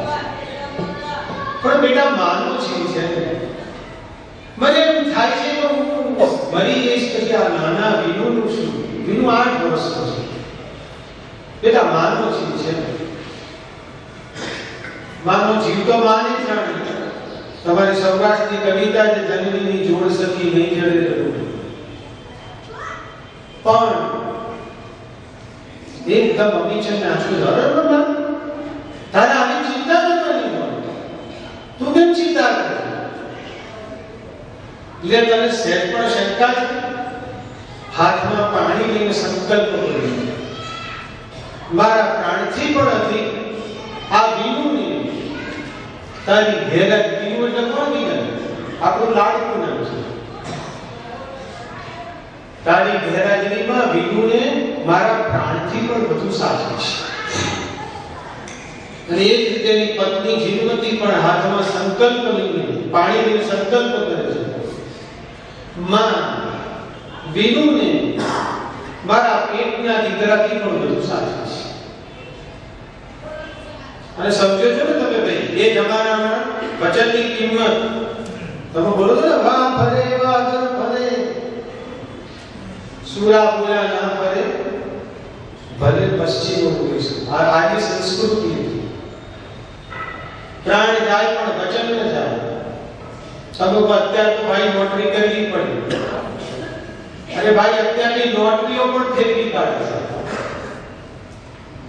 અને કાંઈ જરૂર નથી મારે મગજમાં બેસી ગયું બસ દીકરાએ પાણી લઈને સંકલ્પ કરીને પાણીને પવિત્ર ગણવામાં હવે ક્યારે પ્રોબ્લેમ નહીં થાય હવે મારું મન સંપૂર્ણપણે ધર્મમાં પરોવાય અને ધર્મમાં પરોવતા સમાધિ પોતે રાખે છે અને ચિત્ત સમાધિમાં મૃત્યુ પામે છે ચિત્ત ધર્મમાં પરોવાય છે દીકરા તો આવા જ હોય ભાઈ માને સમાધિ મૃત્યુ પામે હવે માનું અવસાન થયું હવે બંને જણા અમીચંદ અને જીનવતી દીકરાને સાચવે છે પોતે દીકરો ભણે છે પણ વિનય આમ તો અમીચંદનો સગો ભાઈ છે અહીંયા એક બીજી અમી દ્રષ્ટિ હતી આત્મીયતા આત્મીયતા સમજો છો ભાઈ અમીચંદને એમ હતું કે મારો ભાઈ છે પણ મારા આત્મા મારા પ્રાણથી પણ દૂર છે અમીચંદ ને જીનવતી આત્મીયતાથી પેલાનો મોટો કરે છે વિનય આત્મીયતા બહુ મોટું અમી છે બહુ મોટો ગુણ છે જીનવતી પરણી ના આવી પહેલાના કાળમાં કન્યા લગ્ન કરીને આવે એને મા બાપ પણ એની શિખામણ આપે છેલ્લે જ્યારે વિદાય કરે બેટા હવે આ તારું સાસુ એક તારું ઘર આ તારા સાસુ સસરા એક તારા મા બાપ અને તું શાંતિથી ત્યાં રહે છે આ બધાને આત્મીયજન બનાવશે આ બધાને આત્મીયજન બનાવશે અત્યારે બી તમે જો સમય સલાહ આપી છે એવું કહેશો ને તમે પણ જાહેરમાં ચૂકીને ખાનગીમાં ચૂકી વિદાય વિદાય તો બધા ઓકે પણ પછી 2 દિવસ પછી છોકરી પિયર આવે કે જો બરોબર પકડ રાખજે ભાઈ આની દ્રષ્ટિ નથી અહીંથી જ બધી ભગવાન સમજાય છે બહુ ધ્યાનથી સમજવાનું છે જીવન જીવવાની આ દ્રષ્ટિ ભગવાને નથી આપી બેસે છે ભાઈ કહું છું એ અનાત્મીયતા વિનયને પોતાના છોકરાની જેમ સાચવે છે મનની કલ્પનાઓ પર બધો આધાર છે ભાઈ તમે તમારી વહુને છોકરી ગણી લો તો એનો કોઈ અવગુણ લાગે અને બહુ પોતાના મા બાપ ગણી લો તો અત્યારે જૈનોના ઘરોમાં પણ હોળીઓ દેખાય છે એટલે કે ભગવાન મહાવીરની કોઈ વાત આપણે સાંભળતા નથી બેસે છે મેં વાત બહુથી પેલા માનું કે દીકરીથી દૂધનો ગ્લાસ ખરી ગયો ગ્લાસ તૂટી ગયો પાસે છોકરી છે એ જ માં બીજે દાડે વહુના હાથે પડી ગયા ધ્યાન રાખો બહુ બેટા આમ ચાલે તો ઘર નુકસાન કેટલું બધું થાય છે કલ્પના મનની પેલીને દીકરી ગણે છે પેલીને વહુ ગણે છે આત્મીયતા આમી દ્રષ્ટિ અમીચંદમાં હતી જીવનતીમાં હતી એટલે વિનયને પોતાના પંડનો છોકરો ગણ્યો હંમેશા સામાનું સારું જ લાગે આવી દૃષ્ટિ છે. પરાયા માનું તો ખોટું લાગે. આજે તમે મને સ્વીકારી લો કે તમે અમારા છો, કદાચ મારી બે ભૂલો તો તમે સ્વીકારી લો. વાત આગળ વધતા ધીરે ધીરે પેલાને ભણાવે છે. કોણે? વિનય. શહેરનું શિક્ષણ પણ આપે છે, કોલેજમાં પણ ભણાવે છે. ત્યાં શહેરમાં વિનયને તારા નામની કન્યા ગમી છે, સાથે ભણતા હતા. શહેરની ભણેલી ગણેલી કન્યા વિનયને ગમી છે. ભાઈ ભાભી આગળ રજૂઆત કરે છે. ભાઈ ભાભી તો વિનયમાં સુખે સુખી હતા. તને બેટા ગમી છે, છોકરી સારી હોય તો લગ્ન કરાવી ધામ ધૂમથી એના લગ્ન કરાવી છે. એક પાત્ર વધ્યું, એક પાત્ર ઘટ્યું. માનું પાત્ર ગયું, હવે કોણ રહ્યું? અમીચંદ, જીનમતી, વિનય, તારા. 4 પાત્રો આપણી પાસે રહ્યા. લગ્ન કરાવીને આવે છે. પછી અમીચંદ અને જીનમતી કહે છે, બેટા તમે લાગણિયા છો, મજા કરો. દ્રષ્ટિ કેવી છે? અમે બેઠા છીએ. અમીચંદે બધો દુકાનનો કારોબાર ઉપાડે કે વિનયને કહે તું નાનો છો, મજા કર, જલસા કર. તારું મન તો કલાક આવી જશે દુકાન. જીનમતી તારાને કહે તું નાની છું, તમારા જુવાનીના દિવસો હરવા ફરવાના છે, ફરો હરવો મજા કરો. બોલો કેવી આવી દ્રષ્ટિ હતી જીનમતીની. શું કામ કરીને કઈ ઘસાઈ જવાના નથી. એસે તો મેં શું કહું છું, બીજાનું કામ કરી છૂટવાની વૃત્તિ, બીજાનું કામ કરી છૂટવાની વૃત્તિ આની છે. બોલો સંઘનું આ કામ છે. બધા પોતપોતાની રીતે ઉપાડી લેતા. જે સંઘના વહીવટદારોને માથે ટેન્શન લે છે, ટેન્શન છે, અને પાછું સ્વાર્થ વગર કરે તો બધા કામ કરી છૂટવાની વૃત્તિ, કામ કરીને ઘસાઈ નથી જવાનું. આ પણ એક અમી દ્રષ્ટિ છે, અમી દ્રષ્ટિ. અને એની સામે શું અમારે એકલાએ જ કામ કરવાનું? બધો ઘસડો અમારે જ કરવાનો? એ બધા બેઠા બેઠા ખાય? હું આ શું કહું કે ઝેર દ્રષ્ટિ, આમી દ્રષ્ટિ નથી. આવું નથી. આ બહુ અગત્યની વાત છે. અમીચંદમાં બધી અમી દ્રષ્ટિ હતી એટલે એનું જીવન બધું સુંદર હતું, પ્રસન્ન પ્રસન્ન પ્રસન્ન, ઉપશાંત અને પ્રશાંત પર હંમેશા. અને તે તકલીફ જ ના લાગે, કારણ કે આપણી અમી દ્રષ્ટિ હતી, ગુણ હતી. ભગવાને જીવવાની દ્રષ્ટિ આપી હતી, એ દ્રષ્ટિથી જીવતો. વિધિની વિચિત્રતા એ છે કે તારાને આટલું બધું સુખ હતું, તારાને છતાં એ સુખ બચાવી ન શકતા. 1.5 વર્ષમાં તો આ સુખથી પણ ઉભી ગઈ. કશું દુઃખ નહીં. પાણી માંગે ને દૂધ મળે.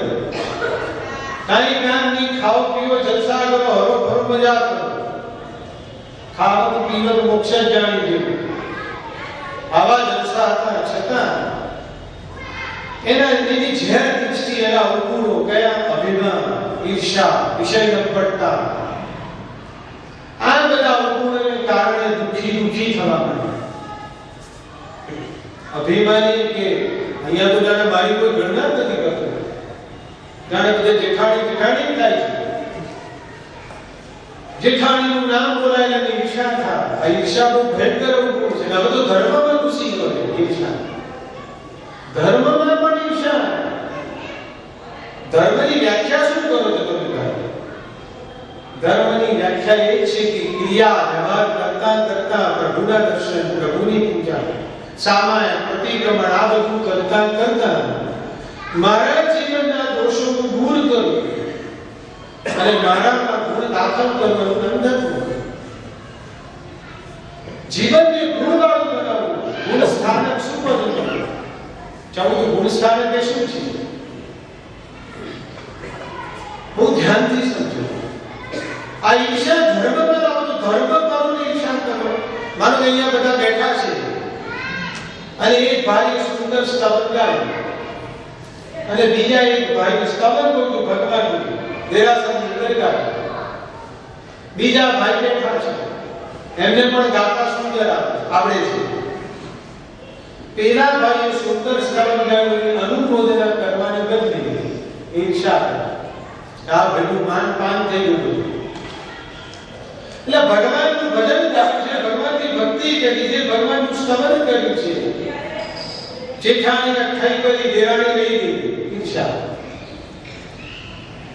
તમારે ચડાવો જોઈતો તો બીજો લઈ ગયો ઈર્ષા ઘણા તો ત્યાં સુધી કે પેલા ભાઈએ ચડાવો તો ધ્યાન રાખજો ખાનગી કે બધા 2 નંબરના પૈસા છે તને તો શું માનવા આવે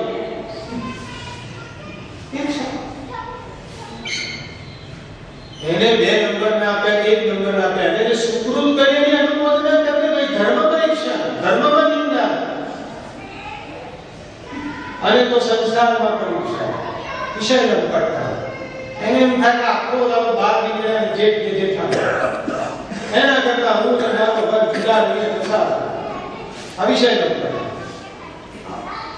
આ અવગુણોને કારણે એને આટલું બધું સુખ હોવા છતાં કંટાળી આપણા જેઠ જેઠાણી છે અને મારા સાસુ સસરા કરતા એને અધિક સ્થાપત્ય જમાવે અધિક સત્તા જમાવે છે મારા જેઠ જેઠાણી અને મારા સાસુ સસરા કરતા એ બધી સત્તા જમાવે છે અને મારો ઘર વિને તો મારી જેઠાણીને જાણે માની જેમ પૂજે છે એના મને કઈ દૈવત છે કે નહીં મારી જેઠાણીને માની જેમ પૂજે છે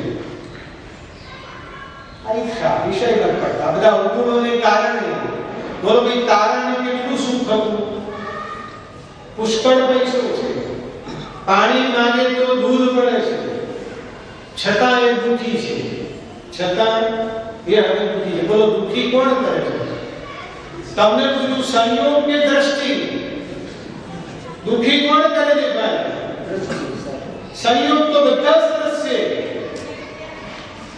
સંયોગ તો બધા સરસ ઝેર ભરી દ્રષ્ટિ માણસની પોતાની દ્રષ્ટિ જ પોતાને દુખી કરે છે પોતાની દૃષ્ટિ પોતાને દુખી કરે એમ કહું છું ભાઈ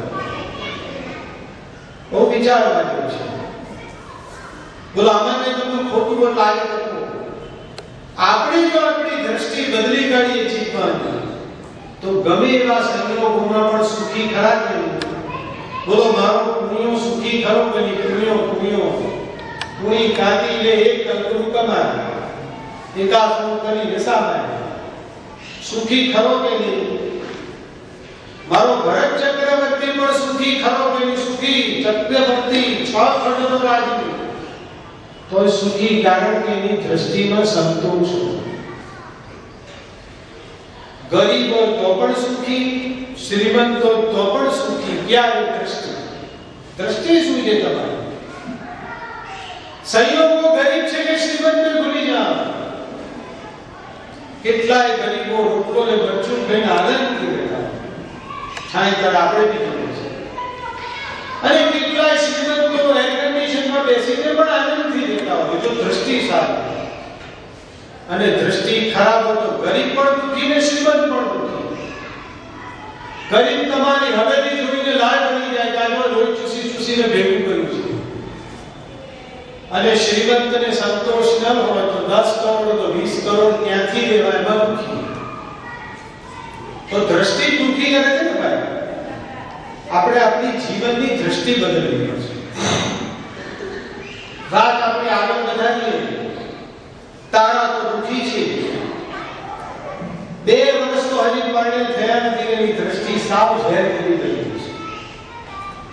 છે એને એમ થાય કે હવે તો જુદા રહીએ તો સારું એટલે વિદયચંદ્રને ભંભેરીને શરૂ કરે છે બધાના ઘરોમાં થાય છે ચાલુ કરી દીધી એના ભરતી એક દિવસ બેડરૂમમાં હિંચકે હિલોળા થાય છે ધીરે રહીને વાત શરૂ કરે છે કે આ તમારા ભાઈ ભાભી તો જાણે બધી સત્તા એમની જ છે જાણે મારું તો કોઈ નામ જ નહીં ઘરમાં બધી સત્તા એમને ભોગવવાની એનો પેલો વિનય કે ખોટું શું છે ભાઈ ભાભી મોટા છે મોટા પાસે સત્તા નથી એમાં આપણું ખોટું શું છે ને તારાને એમ લાગે છે કે વિનય હજી તો એના અંદરમાં છે એટલે એક જ મિનિટમાં પહેલા વાત કરી કાઢે એને તો ધીરે ધીરે જ્યારે પૂછે સામતું જ્યારે પાડ્યું નથી એટલે વાત કરી દીધા વાત બદલીને પછી ધીરે ધીરે પોતાનું બ્રહ્માસ્ત્ર મૂકે છે. શું બ્રહ્માસ્ત્ર? આંસુ ચાલુ કરી દે છે. રડતા રડતા કહે છે કે અહીંયા તો મારું કોઈ નથી. વિનયને કહે છે તમે જ મારા પ્રાણ છો. એમ કરતા કરતા બધી એની કથા ચાલુ કરી દે છે. હવે બોલો થોડીક તો છુપી અસર થાય ને, થોડીક એના દિલ પર અસર થાય છે. થોડીક એના દિલ પર અસર થાય છે. હવે હંમેશા એને શું કે ઇમોશનલ બ્લેકમેલિંગ ચાલુ કરી દે છે. પાછું 2-3 દિવસ પછી ફરી આની આજમાં હવે તો આગળ વધારે છે. ખરી ખોટી વાતો પણ ચાલુ કરી દે છે. તારા ન કરતા એ પણ કહેવાનું ચાલુ કરી દે છે. નામ કીધું એમ ચાલુ કરી દે છે. ફરી મને એક રડવાનું શસ્ત્ર ચાલુ. એટલે ધીરે ધીરે વિનય ઉપર થોડી અસર થવા માંડે છે. અને વિનય મૂળથી પાછો કામ રાગમાં ફસાયેલો છે. અત્યાર સુધી ભાઈ ભાભીના ઉપકાર હતા એના અંદરમાં હતો, પણ કામ રાગ એવો ખતરનાક છે. ભલભલા સ્થૂલમુદ્રને પણ કોષા વેશ્યાના કામ રાગમાં ફસાયો. 12 વર્ષ સુધી પોતાના જન્મદાતા મા બાપનું મોઢું પણ જોતો. પોતાના જન્મદાતા મા બાપનું 12 વર્ષ સુધી મોઢું પણ જોતો નથી. કોણ? સ્થૂલિમદ્ર. બોલો બિચારા હરીસી વસા એ તો તરી ગયા, પણ આપણું શું થશે? ધીરે ધીરે ફસાયો. હવે એને એમ લાગ્યું કે ના આખો દિવસ તારા કે કરે છે, કઈક વાતમાં તથ્ય છે. ને ધીરે ધીરે મહાન ઉપકાર એવા ભાઈ ભાભી ઉપર પણ હવે અભાવ. ભાઈ ભાભીમાં દોષ દેખતો થઈ ગયો. પરાયા ગણક સુધા ગુની જેવા દોષ દેખાવા. તમે આત્મીયતા ગુમાવી એટલે દોષ ચાલુ થઈ ગયો. દોષ દેખતો થઈ ગયો અને પોતાની પત્ની જેમ બાળ ભણાવે ભણતો થઈ ગયો. ભાઈ ભાભી કો મને કશું સીધું લાગતું નથી. હવે ભાઈ ભાભી કંઈ પણ બોલે એને સીધું નથી લાગતું. અત્યાર સુધી એને માતા પિતા જેવા લાગતા હતા ભાઈ ભાભી. હવે તારાને લાગ્યું કે હવે એને ધીરે ધીરે મારી જાળમાં ફસાવે છે, મારા ધંધામાં ફસાવે છે. એટલે ધીરે ધીરે અને એને વિનય બરોબર લાગ્યું કે વિનય ભાઈ ભાભી ભાવ પણ થયો છે. ધીરે ધીરે કીધું કે હું કહું એ પ્રમાણે તમે ભાઈ પાસે જુવારની માંગણી કરો. જુવાર એટલે જુદા રહેવાની માંગણી કરો. આ મિલકત જેટલી લેવા એટલી લઈ લો આપણી પાસે. કારણ કે તારાને જુદા રહેવું તો મિલકત બધી હડપ કરી દેવી છે. એને ખબર હતી ભાઈ ભાભી ઢીલા પોચા છે, એનો લાભ લઈ લો. મિલકતમાં રસ હતો તારાને ખબર નથી કે કવિએ બહુ સુંદર કહ્યું છે, તમને અમારી જવાબદારીમાંથી મુક્ત કરવા છે. એકદમ તો વિચારવા પડી જાય.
મનનું પ્રવચનના આ કાર્યક્રમમાં આપ સૌ આમંત્રિતોનું હાર્દિક સ્વાગત કરીએ છીએ.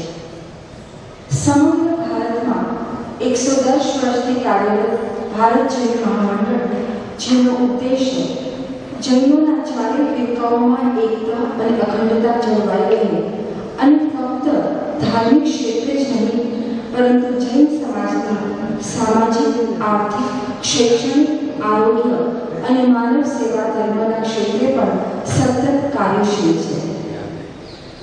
આજે આપણા સૌનું સદભાગ્ય છે કે આ સંસ્થાની પ્રવૃત્તિના ભાગરૂપે આપણી વચ્ચે જાણીતા તત્વચિંતક કે જેમનું વક્તવ્ય સાંભળવું એક લાભો છે અને જેઓએ જૈન ધર્મ ફક્ત જાણ્યો જ નથી પરંતુ પોતાની જીવનશૈલીમાં તેને વણીને આત્મસાત કર્યો છે અને જૈનત્વના આચાર વિચારને સાર્થક કર્યા છે તેવા આદરણીય શ્રી નૌતમભાઈ વકીલનું હાર્દિક સ્વાગત કરીએ છીએ. તો આજના આ કાર્યક્રમનો શુભારંભ કરીએ સર્વવ્યાપક, સર્વશક્તિમાન, પરમ કૃપાળુ પરમાત્માનું સ્મરણ કરીને કરીએ. તો નૌકાએ મહામંત્ર માટે આપ સૌને પોતાના સ્થાન પર ઊભા થવા વિનંતી કરું છું.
હવે આજના આપણા મહેમાન માનનીય શ્રી ગૌતમભાઈને દીપ પ્રગટાવીને કાર્યક્રમનો આરંભ કરવા વિનંતી કરું છું.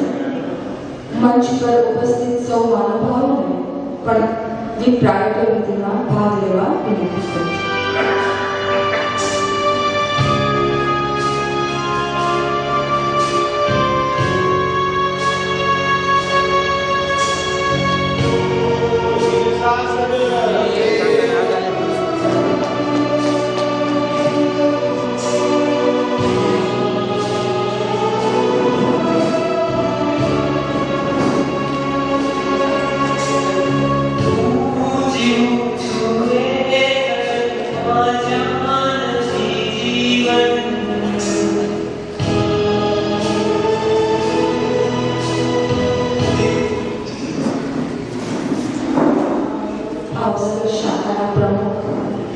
માનનીય ડૉક્ટર શ્રી ભરતભાઈ માણીને સ્વાગત પ્રવચન આપવા અને શાખાનો અહેવાલ આપવા વિનંતી કરું છું. એ આપણે કેમ ઉતારી શકીએ એ માટેના આપણે પ્રયત્નો કરવા ખૂબ જરૂરી છે. વધુ તો મારે કહેવાનું નથી.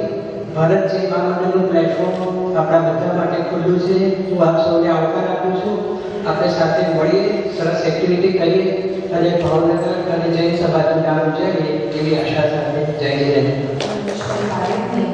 મહેમાનોનો પરિચય આપવા વિનંતી કરું છું. જય જિનેન્દ્ર.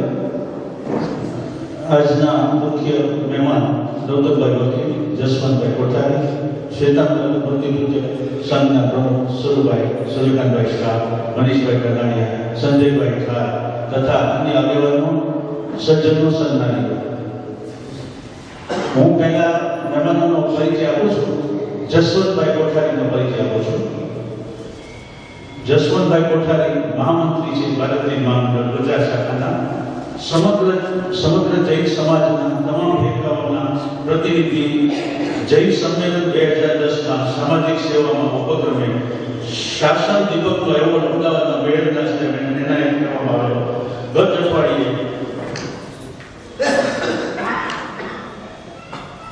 જૈન ડોક્ટર ફેડરેશન શ્રમણ આરોગ્ય દ્વારા સાધુ સાધ્વીઓ ગયા વચ્ચેનું બહુ મોટું કામ અમદાવાદમાં કરે છે. 1200 ડોક્ટરો જૈન અમદાવાદમાં એની પાસે લિસ્ટ કરેલી હોય છે અને એમના ટેલિફોનથી સાધુ સાધ્વીની વહીવટ આરોગ્યની દ્રષ્ટિએ બહુ સુંદર રીતે અમદાવાદમાં કરે છે અને બીજી અનેક સંસ્થાઓ સાથે જોડાયેલા છે. અને આપણે તો એમનો ભાવનગરના જૈન સમાજમાં આર્થિક રીતે નબળા ભાઈઓનો આરોગ્યની દ્રષ્ટિએ, શિક્ષણની દ્રષ્ટિએ એ લોકોએ કેમ્પ પણ અહીંયા યશવંત નાટ્યગૃહમાં કર્યો હતો અને આઈએએસ કેડરમાં જેને જવાનું હોય જૈન છોકરા છોકરીઓને એને પણ કઈ રીતે ઉપયોગી થાય અમદાવાદ લેવલે. અમદાવાદ મોટું ક્ષેત્ર છે, વેલ એડવાન્સ છે, મેડિકલી પણ એડવાન્સ છે. તો આપણે કોઓર્ડિનેટ કરી અને આપણને આરોગ્ય અને શિક્ષણમાં આ મહાનુભાવો એમનું કાર્યક્ષેત્ર વિશાળ છે તો કઈ રીતે ઉપયોગી થાય અને કઈ રીતે લાયસન્સ વર્ક થાય એની અમે મહેનત કરી રહ્યા છીએ. કે દર્દી સાહેબના ભાવનગરમાં આપ જાણો છો કેમ ચાલે છે અને આર્થિક રીતે નબળા એક્સપેન્સિવ ઓપરેશનમાં હોસ્પિટલના નામનો ચેક આપવામાં આવે છે અને એ પ્રવૃત્તિ બહુ સારી રીતે અત્યારે ચાલે છે. ડોનર્સ પણ એટલા મળે છે, ઉત્સાહી હોય છે. કોઈ જગ્યાએ પૈસાની કમીથી કાંઈ કામ થતું નથી. અને આપણે ખાસ મહેમાનો લાવવામાં આપણો થોડોક અંગત પહેલો ઇન્ટરેસ્ટ પણ એમ છે કે આપણે અમદાવાદ નજીક ભીમાલી સાહેબે કીધું તો આપણે એનો કેમ લાભ લઈએ. સાધુ સાધુની વહીવટ તો બરાબર છે કે એ પાર્ટ ઓફ ધ ગેમ છે, પણ આર્થિક રીતે નિસહાય અને જે લોકોની કોઈ ક્લુ નથી, કોઈ ગળી નથી અને એક્સપેન્સિવ ઓપરેશનમાં બહુ રિસ્કી થાય છે તો એમાં આપણને કઈ રીતે ઉપયોગી થાય. અમદાવાદમાં એન્જિયોગ્રાફી છે, બાયપાસ છે, એમાં એ લોકોનો આપણે ઉપયોગ ખૂબ જ કરવાનો છે અને અત્યારે એમાં આપણે એમની સાથે લાયસન્સ વર્ક ચાલુ છે.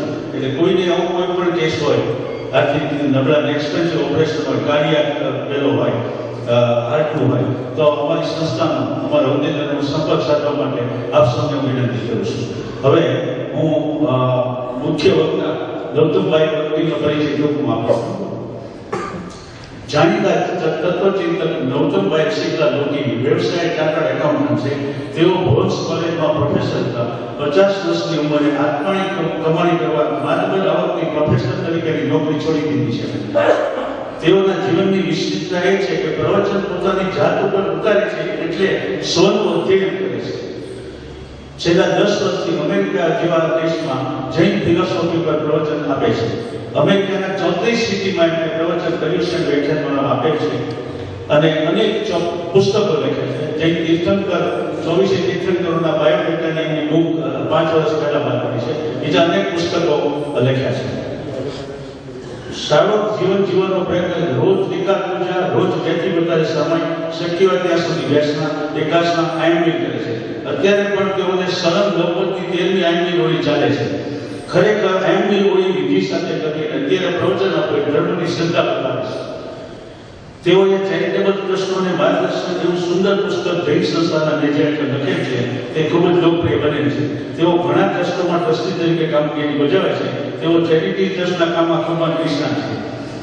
પોતે પ્રોફેશનલી ચાર્ટર્ડ એકાઉન્ટની દીકરી પ્રેક્ટિસ છોડીને પોતાના સંતાનોને છોકરાઓને સોંપી અને એન્ટાયર પોતે દેરાસર પણ ત્યાં શાંત ચોકડી પર શેખરબંધી બનાવે છે. એ અડધો દિવસ તો એમાં જ ઓપન હોય છે. સવારની બપોર પછી 12 અમદાવાદ આવે છે ઓફિસે. તેઓએ પોતાનું એક શેખરબંધી દેરાસર નાની પોસ્ટર શાળા બનાવી છે. અવારનવાર છાપાઓમાં જનકલ્યાણ જેવા મેગેઝિન તેમના ધાર્મિક અને માનવિક દર્શાવવામાં આવે છે. ઉપરાંત ટીવીની અનેક ચેનલમાં તેમના ધાર્મિક પ્રવચનો રિલીઝ થયેલા છે. ભક્તિ સ્તવોની પ્રવચનોની સીડી અમેરિકા દેશમાં ખૂબ પ્રચલિત છે અને હવે યુરોપમાં ઓસ્ટ્રિયા કન્ટ્રી વિયેના પાટનગર ત્યાં પણ એમને આમંત્રણ મળે છે. અમેરિકાના જૈન કન્વેન્શનમાં ખૂબ ધાર્મિક પ્રવચનો આપે છે. સાધુ સમુદાય સાથે ખૂબ આત્મીય અને ઘનિષ્ઠ સંબંધ ધરાવે છે. પ્રવચન બે પ્રકારના હોય છે. માત્ર પ્રવચન આપે અને પ્રવચન પોતાના જીવનમાં ઉતારે અને પ્રભુનો સંદેશ આપે. તો આજે આપણે એના આચરણની સુગંધ હૃદયમાંથી કેવી નીકળે છે એનો આપણે આનંદ માણવા માટે ભેગા થયા છીએ.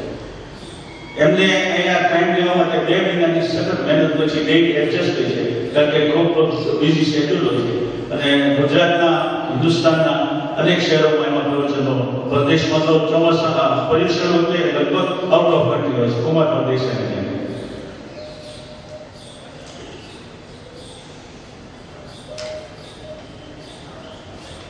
બસ ખાસ પરિચય આપ્યો છે. હવે વિનંતી મહાનુભાવોને ડાયસ ઉપર બિરાજમાન મનીષભાઈ છે, સ્વરૂપભાઈ છે, બધા આપણા છે ફેમિલી મેમ્બર.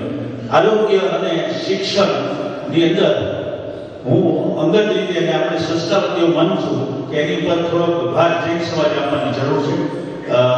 લેક ઓફ ફેસિલિટીની હિસાબે ઘણી તકલીફ ઊભી થાય છે અને સરકારી હોસ્પિટલમાં તમે જાણો છો કેવી વ્યવસ્થા છે. અને શિક્ષણ ક્ષેત્રે બ્રાઇટ સ્ટુડન્ટ હોય અને કન્ડિશન પુઅર હોય ને બીજી રીતે બ્રાઇટ હોય તો એની મદદ આપણને કેવી રીતે મળે? એ લોકોએ સેમિનાર કર્યો તો આઈએસ કેડરમાં 1.5 વર્ષનો ખર્ચ 4 લાખ રૂપિયા છે. જો એના મેરિટ્સ ઉપર આવતા હોય તો આ લોકો આપણને એમાં ઉપયોગી થાય છે. જસવંતભાઈ અને નવદમભાઈ દિવાન, એટલે આપણે એનો કેમ લાભ લેવો એ આમ જૈન સમાજે વિચારવાનું છે. અને ભાવનગરના જૈન સમાજ આટલો મોટો સમુદાય હોવાથી આપણે ખૂબ એવન્યુઝ ઘણી છે અને ફીલ્ડ પણ થોડું મોટું છે. તો હું ફરી વિનંતી કરું કે આપણને આ 2 ક્ષેત્ર ખાસ આરોગ્ય અને શિક્ષણ એમાં આપણે એનો લાભ લેવો છે, ઉપયોગી થવું છે અને સમાજને એક દાજ આપણે કેમ ઉપયોગી થઈ શકીએ એ આપ સૌએ ચિંતન કરી અને વિચાર કરવાની જરૂર છે. જય હિન્દ. આભાર. પુષ્પગુચ્છથી સ્વાગત કરી અને શાલ અર્પણ કરીને સન્માન કરવા વિનંતી કરું છું.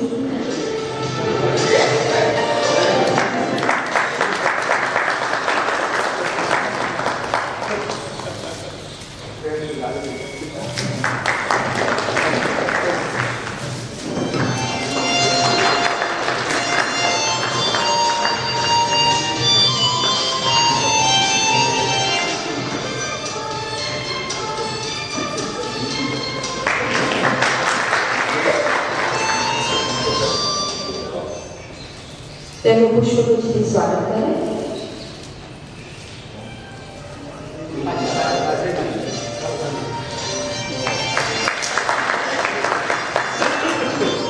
આપણે આતુરતાપૂર્વક રાહ જોઈ રહ્યા છે તેવા જાણીતા પ્રખર વક્તા તત્વચિંતક માનનીય શ્રી ગૌતમભાઈને તીર્થંકર ભગવાન મહાવીરની જીવન પ્રત્યેની દ્રષ્ટિ એ વિષય પર વક્તવ્ય આપવા વિનંતી કરું છું.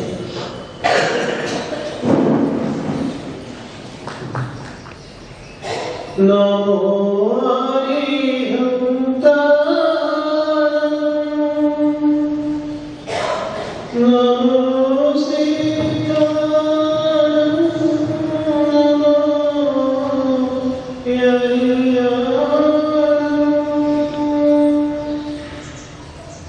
નમો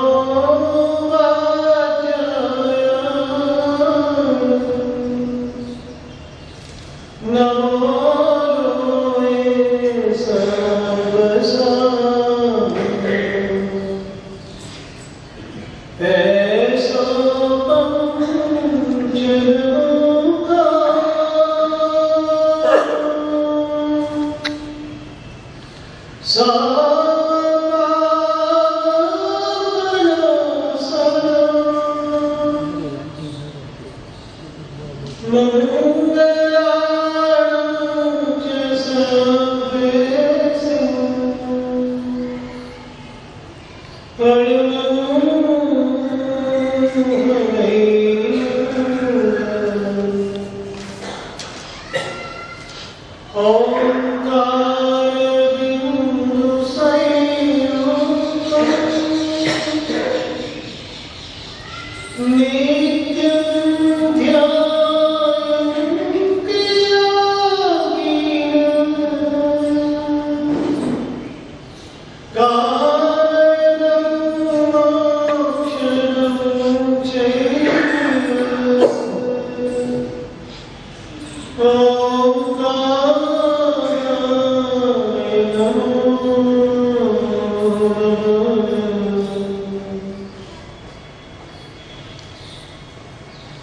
સમય આપ્યો છે. Dot.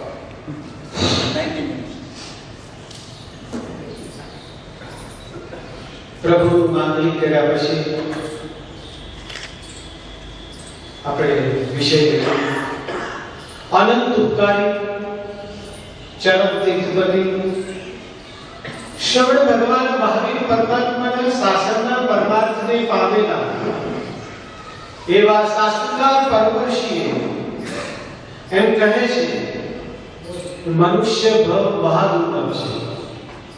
બધા જ્ઞાનીઓ આપણને આ કહી રહ્યા છે. તમે પણ કહેશો કે અમે પણ જાણીએ છીએ મનુષ્ય ભવ દુર્લભ છે, પણ પોપટની જેમ ક્યારે સંવેદન કર્યું કે મને આ મનુષ્ય ભવ કેવી રીતે મળ્યો અને હું શું કરી રહ્યો છું? મહાદુર્લભ છે આ મનુષ્ય ભવ. અનંત પુણ્ય રાશિ એકઠી થાય છે ત્યારે આ મનુષ્ય ભવ મળે છે. તમે 7 લાખ પોપટની જેમ બોલી જાઓ છો, 7 લાખ કુંજીકા, 7 લાખ અપકાર, એમ પહેલા 52 લાખ યોની તો એક દિવ્ય છે, એક દિવ્ય 52 લાખ યોની. એક સિદ્ધ ભગવાન સિદ્ધ પરમાત્મા બન્યા. એમના મહાન ઉપકારથી આપણે નિગોદમાંથી અવ્યવહાર રાશિમાંથી વ્યવહાર રાશિમાં અને પછી 52 લાખ એકેન્દ્રિય યોનિમાં ફરે. એકેન્દ્રિય એટલે માત્ર સ્પર્શેન્દ્રિય, બીજી કોઈ ઇન્દ્રિય નહીં, માત્ર સ્પર્શેન્દ્રિય. જેવા કે પૃથ્વી, પાણી, અગ્નિ, વાયુ, વનસ્પતિ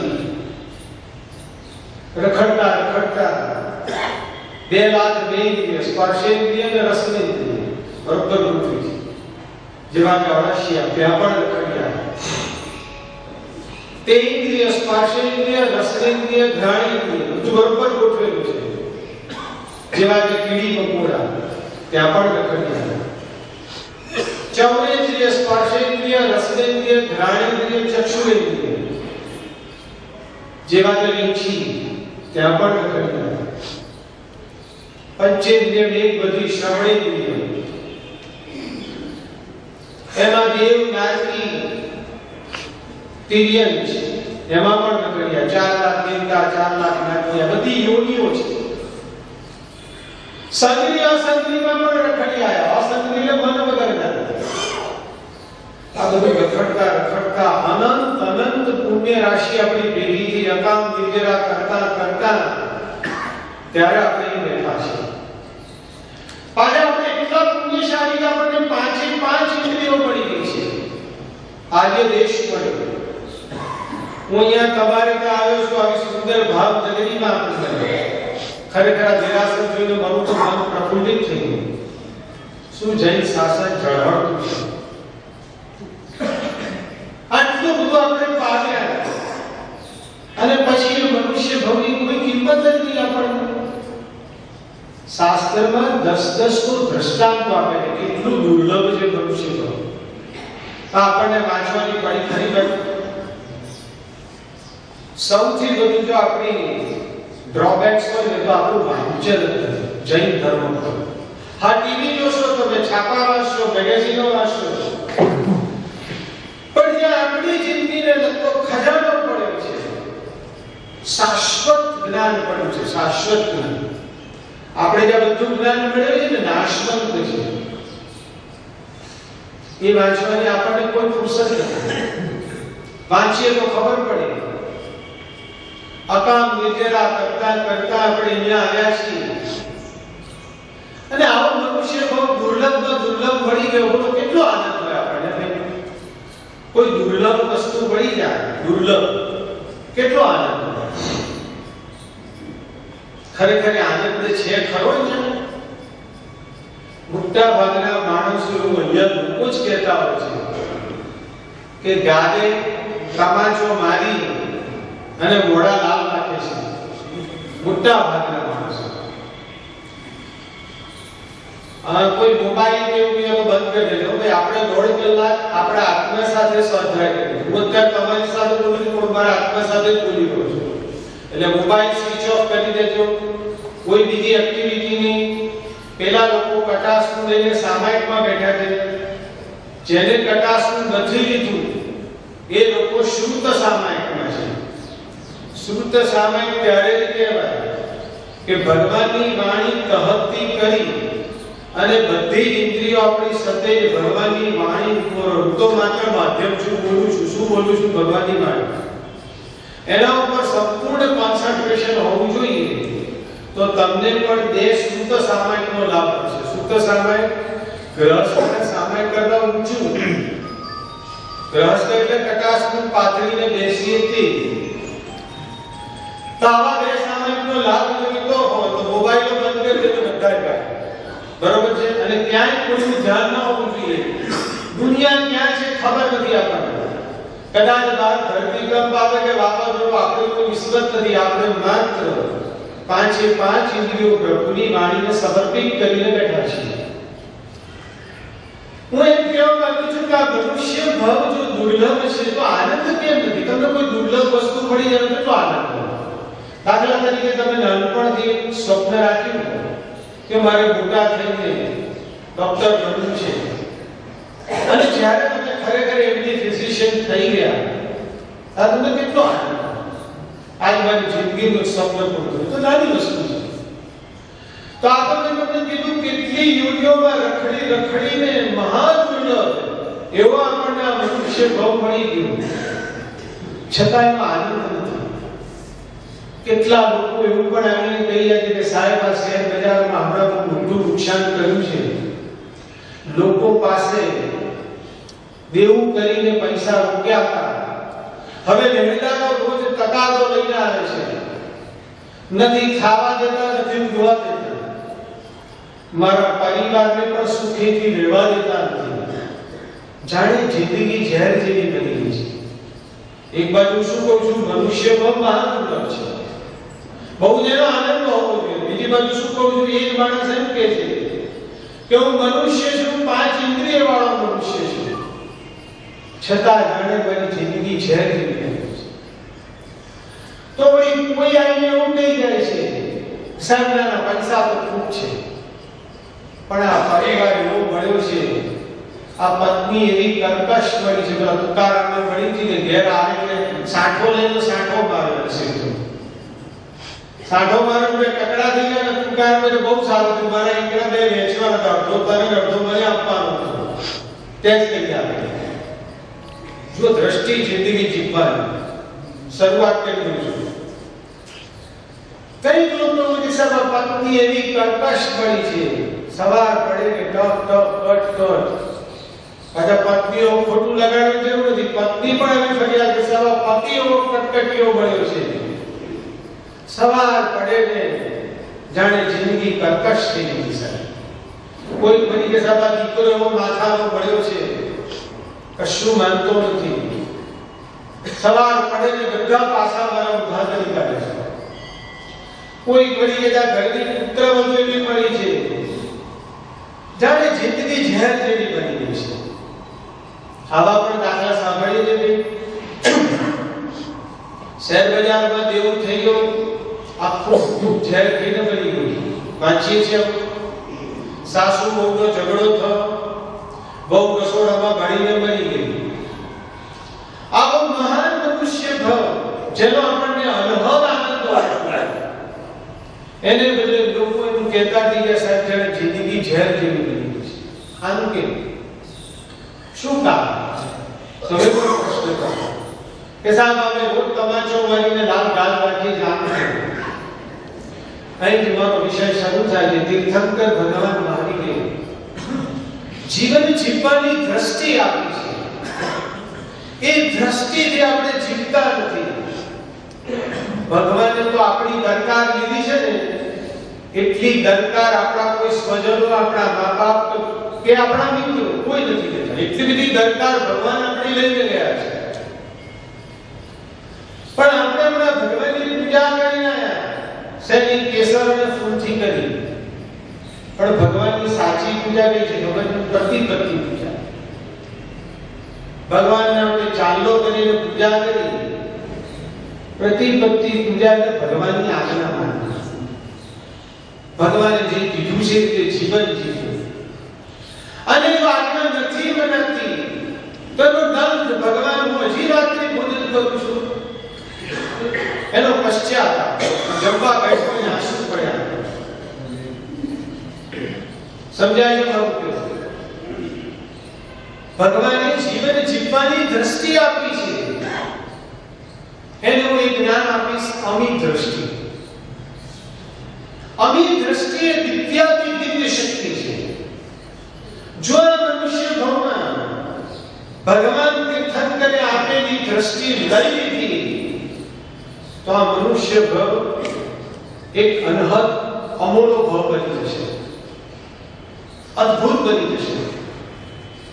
તમે કહેશો સાહેબ એવી શું આવી દ્રષ્ટિ? એના માટે આજે તમને દ્રષ્ટાંત આપું. આજથી 50 વર્ષ પહેલા ભુવન ભાનુસુરીશ્વરજી મહારાજ, જેનું નામ સાંભળ્યું છે, પ્રેમચંદ્ર સુધીના શિષ્ય, એમને અમીચંદ્રની અમી દ્રષ્ટિ એનું એક દ્રષ્ટાંત આપ્યું. એ વખતે એમને સેંકડો લોકોના જીવન પરિવર્તન કરી કાઢ્યા, માત્ર દ્રષ્ટાંત. એવી સુંદર આ દ્રષ્ટિ છે, આપેલી છે ભગવાને, કીધી છે ભુવન ભાનુચંદ્ર સુરેશ્વરજી. આજે તમને હું મારા માધ્યમ દ્વારા સમજાવું છું. વિલાસપુર નગરનો એક સૃષ્ટિ હતો. એના દીકરાનું નામ અમીચંદ. સૃષ્ટિને સમજે ને, ખૂબ પૈસા. એના દીકરાનું નામ અમીચંદ. અમીચંદના લગ્ન થયા જીવમતી સાથે. અમીચંદ અને જીવમતીના લગ્ન થયા અને થોડાક જ વખતમાં પિતાનું અવસાન. એ વખતે અમીચંદ્રને નાનો ભાઈ માત્ર 8 વર્ષનો હતો. એનું નામ વિનય. અને અમીચંદ્રની માતા. આ 4 પાત્રો આપણા મગજમાં રાખવાના. ફરીથી બોલીએ છું. અમીચંદ, જીવમતી, વિનય અમીચંદ્રનો નાનો ભાઈ 8 વર્ષનો. પિતાનું અવસાન થઈ ગયું, માતા આયા છે. અમીચંદ સાણો, સદગુણી અને બાહુ છે. આ બધા ગુણો યાદ રાખવાના છે. ભગવાન માની એવું કહે છે, ભલે દુનિયા અત્યારે ના પાડે છે, પણ ભગવાન માની કહે છે કે પુરુષાર્થથી મનુષ્ય ભવનો સ્વભાવ પણ સુધારી શકાય. દોષોને દૂર કરી અને ગુણો દાખલ કરી શકાય છે. ચંદ્રકુશીઓ આટલો બધો ક્રોધી હતો, 3 ભવને ગુણાકાર કર્યા છે, છતાં પુરુષાર્થ કરીને એને ક્રોધને દબાવ્યો. ભગવાન મહાવીર કહે છે કે પુરુષાર્થથી સ્વભાવ સુધારી શકાય છે. શાણો, સદગુણી અને બાહો શબ્દો મળવી છે. એને પિતાનો બધો કારોબાર બરોબર ઉપાડી દીધો, પિતાનો કારોબાર. અને એની પત્ની જીવમતીને એવી કેળવી હતી, જો પત્નીને પણ કેળવવી પડે છે, જરૂર પડે, એને ઘરનો કારોબાર ઉપાડી દીધો. પેલા ભાઈ વિનય અને માતાને એક આશ્વાસન મળ્યું, ભલે પિતા મરી ગયા પણ કઈ વાંધો નથી, એટલું સરસ ઉપાડી હતા. ક્યાંય પિતાની ખોટ ન સારવા દીધી. કોણે? અમીચંદ. કોઈ ખોટ ન સારવા. આવો મહાન અમીચંદ અને એની દ્રષ્ટિ શું છે આપણે પછી જોયું. જો એનામાં સજ્જનતા ન હોય તો એવું કરી શકત કે હવે આ બધો ભાર માણસો પર ઉપાડો, જુદો સ્વતંત્ર રહી શકત. અને કદાચ થોડી ઘણી એનામાં સજ્જનતા હોય તો માતાને અને ભાઈને મહિને 5-10 હજાર રૂપિયા મોકલાઈ દે. આવું કરી શકાય.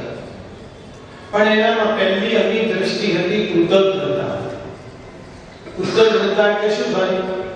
મા બાપનો ઉપકાર અપરંપાર છે. આપણી ચામડીના જૂતા પહેરાય ને તો પણ એ ઉપકાર વળે નથી. મા બાપનો ઉપકાર. એમનો સ્વભાવ દોષ ગમે એવો, એમની આકરી વાણી કરવા પણ અમીચંદ તૈયાર હતા. અરે આખરી વાણી શું, મા બાપની લાતો ખાઈ લેવા પણ અમીચંદ તૈયાર હતા. એમ કહું છું. આવો મહાન અમીચંદની અમી દ્રષ્ટિ હતી. કૃતજ્ઞતા એ ગુણ છે, કૃતજ્ઞતા એ અમી છે. કૃતજ્ઞતા શબ્દ બરોબર નથી. ગુજરાતી ભાષા કે ઓર્ડિનરી નથી ભાઈ. ગુજરાતી ભાષાને સુસા પૈસા ચારની જેમ ભૂલવવા જેવી નથી. એમાં હેમચંદ્રાચાર્ય ને કુમારપાળે તો કુમારપાળ મહારાજાની વાત ચાલે છે. ગુજરાતી ભાષાને અધૂર પ્રદાન આપ્યું છે. કૃતજ્ઞતા એ ઝેર છે. કૃતજ્ઞતા એટલે શું? ઉપકાર ઉપર પણ અપકાર એ કૃતજ્ઞતા. અને કૃતજ્ઞતા એ ગુણ છે, કૃતજ્ઞતા એ દોષ છે. અને દોષ એ શું છે ભાઈ? એક દોષ જો આપણા જીવનમાં આવ્યો તો એ અનેક ગુણોને સળગાવી નાખે. દોષ એ આગ છે, આગ. દોષ એટલે ડિફેક્ટ, અવગુણ. આગ છે આપણા કેટલાય ગુણોને ખાઈ જાય. માટે દોષને ક્યારે દાખલ ન કરો. એટલા માટે તો શાંત સુધારસની ભાવનામાં તમને કીધું કે પ્રમોદ ભાવ ગુણાનુરાગી બનતું. ગુણાનુરાગી બનીશ તો તારામાં ગુણ આવશે. અને સામાના દોષ જોઈશ તો એ દોષ તારામાં નહીં હોય તો પણ આવી જશે. માટે તું ક્યારે કોઈના દોષ ન જોવે. શાસ્ત્રમાં એક કુલવાલક મુનિનો દાખલો આવે છે. એ ગુરુનો દ્રોહી બન્યો તો છેવટે વેશ્યા થકી એ પતન ન બન્યો. અને શાસ્ત્રકારો કીધું કે ગુરુના દ્રોહીની આ દશા થાય. મારે તને વાત નથી કહેવી, આપણી પાસે આપણો વિષય નથી. કહેવાનું તાત્પર્ય એ છે કે ગુરુના દ્રોહી ન બનો, વડીલના દ્રોહી ન બનો, મા બાપના દ્રોહી ન બનો, ઉપકારીના દ્રોહી ન બનો. આ કૃતજ્ઞ એ ગુણ છે. અમીચંદમાં અદ્ભુત જેવી રીત હોય. બસ મારા મા બાપ કૃતજ્ઞ કઈ રીતે આવે? હૃદયથી આવે, ગણતરીથી ના આવે. આપણે જેને હંમેશા આવે સંસારમાં ઘણી પડી નથી. તે મને 1 કિલો પેડા આપ્યા તો મેં 1 કિલો પેડા આપ્યા મારા પાસે. તે મને 500 ની છાપડી મોકલી, મેં 500 ની. આખો સંસાર મને ઘણીથી ચાલે છે. હૃદય જતું રહ્યું છે. મા બાપ સાથે પણ એવી વર્તણૂક કરે કે મા બાપ એક શબ્દ ભૂલી પણ ન શકે. એક સમજી લેજો, મા બાપ એટલે બધું આવી ગયું, વડીલ, ગુરુ, જે કંઈ ગણો. જ્યારે આપણે એવી વર્તણૂક કરી છે કે મા બાપ આપણને કંઈ કહી ન શકે, ત્યારે સમજી લેવું કે આપણું પુણ્ય બરબાદી ગયું છે. મા બાપને કહેવાનું, કદાચ એ ખોટું કે તો પણ સાંભળ્યું. કે કોઈક દિવસ કામ લાગશે, સાંભળ્યું છે. ભલે આજે આપણી ભૂલ નથી, પણ કોણ જાણે કેમ મોટા ભાગે આપણને અવગુણ બેસી ગયો છે. આપણે મશહૂર ચિત્રકારનો દાખલો આપે છે સાહેબ. મશહૂર ચિત્રકાર, એના દીકરાને પણ એને ચિત્રકાર બનાવવો હતો. એટલે એને કીધું લે બેટા ચિત્ર દોરી ના. બાપે ચિત્ર જોયું, 110 ભૂલો હતી. બાપને ખબર હતી જો અત્યારે 110 ભૂલ કહીશ ને તો નાસી જશે. એટલે માત્ર 10 ભૂલ બતાવી. પેલો રૂમમાં જઈને 10 ભૂલ સુધારીને લાવ્યો. બાપાએ ફરી 8 ભૂલ બતાવી. પેલો 8 ભૂલ સુધારીને ફરી આવ્યો. બાપાએ ફરી 14 ભૂલ બતાવી. 14 ભૂલ પણ સુધારવા ગયો, પણ હવે જરા ધમ ધમ કરતો આવે છે રૂમમાંથી. બાપા સમજી ગયા કે હવે ભૂલ દેખાડીશ તો મારી હામો થશે. બાપા પ્રાજ્ઞ હતા. એને કહી દીધું બેટા ચિત્ર ઓકે છે, ભૂલ તો હજી છે. બોલો મશહૂર ચિત્રકાર બનતો કોણ અટકી ગયો? છોકરો. પુણ્ય કોનું પૂરું થઈ ગયું? છોકરા. માટે ત્યારે કોઈ અનુભવી માણસ આપણને 2 શબ્દ કહેતો કહેવા દે, સાચા કે ખોટા, સાંભળો. અમીચંદમાં બધા ગુણ હતા. આવી દ્રષ્ટિ. બીજેની મોટી એવી દ્રષ્ટિથી વિનય. વિનય એટલે નમ્રતા. હંમેશા પોતાના દોષ જ જોવાના. સામાન્ય ગુણ જુએ, પોતાના દોષ જુએ. આ અમીચંદ્રનો સ્વભાવ. આપણો કેવો સ્વભાવ ભાઈ?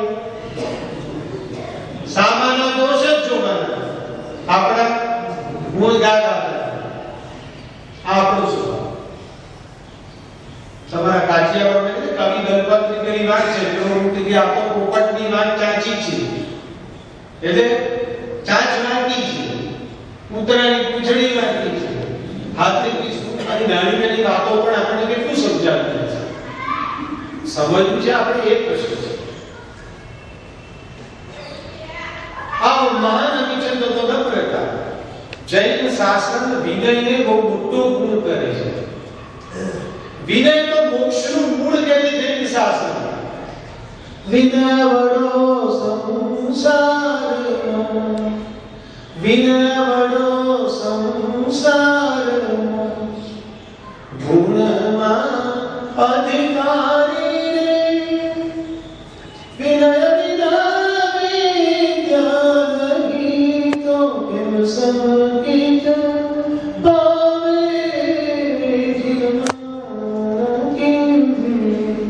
શુદ્ધ ગુજરાતી ઉદય રત્ન કેટલો ઉત્પાદન.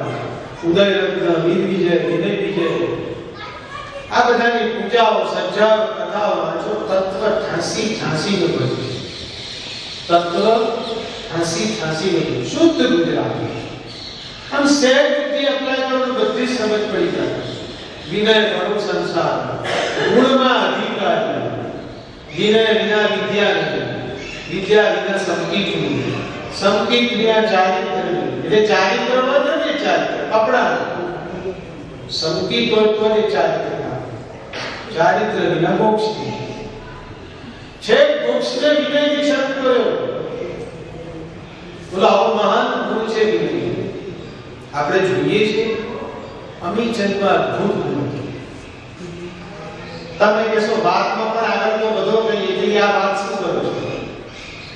હવે બન્યું એવું કે માતાની પણ ઉંમર હતી, પિતાની નહીં, અને માતા ઉંમરને કારણે મરણ પથારીએ પડ્યા છે. નમ્રતાના ગુણને કારણે અમીચંદ અને જીનમતી અદ્ભુત શુશ્રૂષા કરે, અદ્ભુત સેવા ચાલુ. પરંતુ જૈન શાસનના શ્રાવકશાહી હતા, અને સેવાચાર્ય શબ્દો નહીં વાપરો. એ તો સામાજિક શબ્દ છે. જૈન શાસનમાં કયો શબ્દ વાપરે? વૈયાવચ. વૈયાવચ કોને કહેવાય છે? સ્વાર્થ. જૈન શાસન એમ કહે છે કે તમે કોઈ પણ કામ કરો, સ્વાર્થ આવે એટલે ગુણ કરો. સ્વાર્થ વગરની વાત કરો. પરોપકાર સ્વાર્થ વગર, વૈયાવચ સ્વાર્થ વગર. સ્વાર્થ એટલે યશ પ્રતિષ્ઠાનો સ્વાર્થ હોય તો પણ કરો. અદ્ભુત વૈયાવચ કરતા આ બંને જણ, અમીચંદ્રજી માની એટલી ચાકરી કરે, એવી વૈયાવચ કરે. શાસ્ત્રમાં નંદીશણ મુનિની વૈયાવચ વખાણી છે. તમે વાંચો તો ખબર પડે. અત્યારે સમય દીકરો માનો હતો અમીચંદ. જુએ છે સેવા ચાકરી કરતા કરતા ગમે તેમ પણ માની મોની રેખામાં કાંઈ મૂંઝવણ છે. માનો દીકરો હતો ને, માને કેવું ન પડે, એક રેખા બદલા અને ખબર પડી જાય દીકરા. શાસ્ત્રમાં એના માટે સ્પેશિયલ તરકીબો લીધી, ઇંગિકા.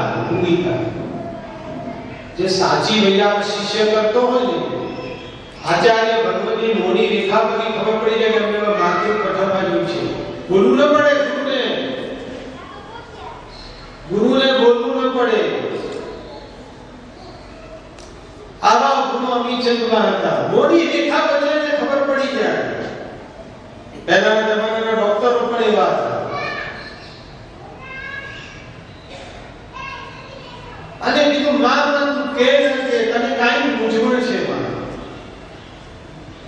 માં કહે બેટા આમ તો કઈ નથી, હું મરણ પથારીએ પડી છું, હું જોઈ રહી છું કે તું વિનય તારા પ્રાણથી પણ વધુ સાચું છે. પણ બેટા માનો છે મને એમ થાય છે કે હું મરી જઈશ પછી આ નાના વિનુનું શું? વિનુ 8 વર્ષનો છે. બેટા માનો છે માનો જીવ તો માને જ જાણે. તમારી સૌરાષ્ટ્રની કવિતા જે જનની જોડ સકી નહીં જડે જરૂર, પણ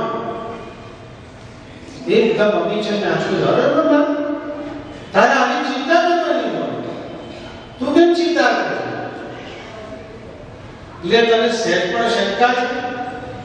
હાથમાં પાણી લઈને સંકલ્પ કર્યો, મારા પ્રાણથી પણ હતી આ વિનુની તારી ઘેરા. વિનુ એટલે કોણ? વિનય, આપણું લાડકું નામ છે. તારી ઘેરાગીરીમાં વિનુને મારા પ્રાણથી પણ વધુ સાચી છે. અને એ જ રીતે એની પત્ની જીનવતી પણ હાથમાં સંકલ્પ લઈને પાણી લઈને સંકલ્પ કરે છે, માં વિનુને મારા પેટના દીકરાથી પણ વધુ સાચી છે. અને સમજો છો ને તમે ભાઈ, એ જમાનામાં વચનની કિંમત તમે બોલો છો ને, વાહ ફરે વાજર ફરે,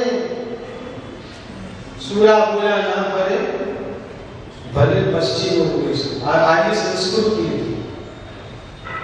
પ્રાણ જાય પણ વચન ન જાય. તમે અત્યારે તો ભાઈ નોટરી કરવી પડી, અરે ભાઈ અત્યારની નોટરીઓ પણ ફેરવી કાઢે છે. આને કાંઈ જરૂર નથી. માને મગજમાં બેસી બસ દીકરાએ પાણી લઈને સંકલ્પ કરીને પાણીને પવિત્ર ગણવાનું. હવે ક્યારે પ્રોબ્લેમ નહીં થાય. હવે માં એનું મન સંપૂર્ણપણે ધર્મમાં પરોવશે, અને ધર્મમાં પરોવતા સમાધિ પોતે રાખે છે, અને ચિત્ત સમાધિમાં મૃત્યુ પામે છે. ચિત્ત ધર્મમાં પરોવે છે. દીકરા તો આવા જ હોય ને ભાઈ, માને સમાધિ મૃત્યુ પામે. હવે માનું અવસાન થયું. હવે બંને જણા અમીચંદ અને જીનવતી દીકરાને સાચવે છે. પોતે દીકરો ભણે છે, કોને? વિનય. આમ તો અમીચંદનો સગો ભાઈ છે. અહીંયા એની બીજી અમી દ્રષ્ટિ હતી, આત્મીયતા. આત્મીયતા સમજો છો ભાઈ? અમીચંદને એમ હતું કે મારો ભાઈ છે, પણ મારા આત્મા મારા પ્રાણથી પણ દૂર છે. અમીચંદ ને જીનવતી આત્મીયતાથી પેલાનો મોટો કરે છે, વિનય. આ આત્મીયતા બહુ મોટું, અમી છે બહુ મોટો ગુણ છે. જીનવતી પરણી ના આવી, પહેલાના કાળમાં કન્યા લગ્ન કરીને આવે એટલે મા બાપ પણ એની શિખામણ આપે. છેલ્લે જ્યારે વિદાય કરે, બેટા હવે આ તારું સાસુ એક તારું ઘર, આ તારા સાસુ સસરા એક તારા બાપા, અને તું શાંતિથી ત્યાં રહે છે. આ બધાને આત્મીયજન બનાવશે. આ બધાને આત્મીયજન બનાવશે. અત્યારની તમે જો સમય સલાહ આપી છે એવું કહેશો ને તમે, પણ જાહેરમાં ચૂંટીને ખાનગીમાં ચૂંટી વિદાય તો બધા ઓકે, પણ પછી 2 દિવસ પછી છોકરી પિયર આવે કે જો બરોબર પકડ રાખજે ભાઈ. આની દ્રષ્ટિ નથી. અહીંથી બધી ભગવાન સમજાય છે. બહુ ધ્યાનથી સમજવાનું છે. જીવન જીવવાની આ દ્રષ્ટિ ભગવાને નથી આપી. બેસે જો ભાઈ કહું છું એ અનાત્મીયતા વિનયને પોતાના છોકરાની જેમ સાચવે છે. મનની કલ્પનાઓ પર બધો આધાર છે ભાઈ. તમે તમારી વહુને છોકરી ગણી લો તો એનો કોઈ અવગુણ લાગે નહીં, અને બહુ પોતાના મા બાપ ગણી લો તો અત્યારે જૈનોના ઘરોમાં પણ હોળીઓ દેખાય છે એટલે કે ભગવાન મહાવીરની કોઈ વાત આપણે સાંભળતા નથી. બેસે છે મારી વાત. બહુથી પેલા માનો કે દીકરીથી બધો ગ્લાસ ખરી ગયો, ગ્લાસ તૂટી ગયો, પાસે છોકરી છે. એ જ માં બીજે દાડે વહુના હાથે પડી ગયા. ધ્યાન રાખો બહુ બેટા, આમ ચાલે તો ઘર નુકસાન કેટલું બધું થાય છે. કલ્પના મનની. પેલીને દીકરી ગણે છે, પેલીને વહુ ગણે છે. આત્મીયતા. આની દ્રષ્ટિ અમીચંદમાં હતી, જીનવતીમાં હતી. એટલે વિનયને પોતાના પંડનો છોકરો ગણ્યો હંમેશા સામાનું સારું જ લાગે આવી દૃષ્ટિ છે.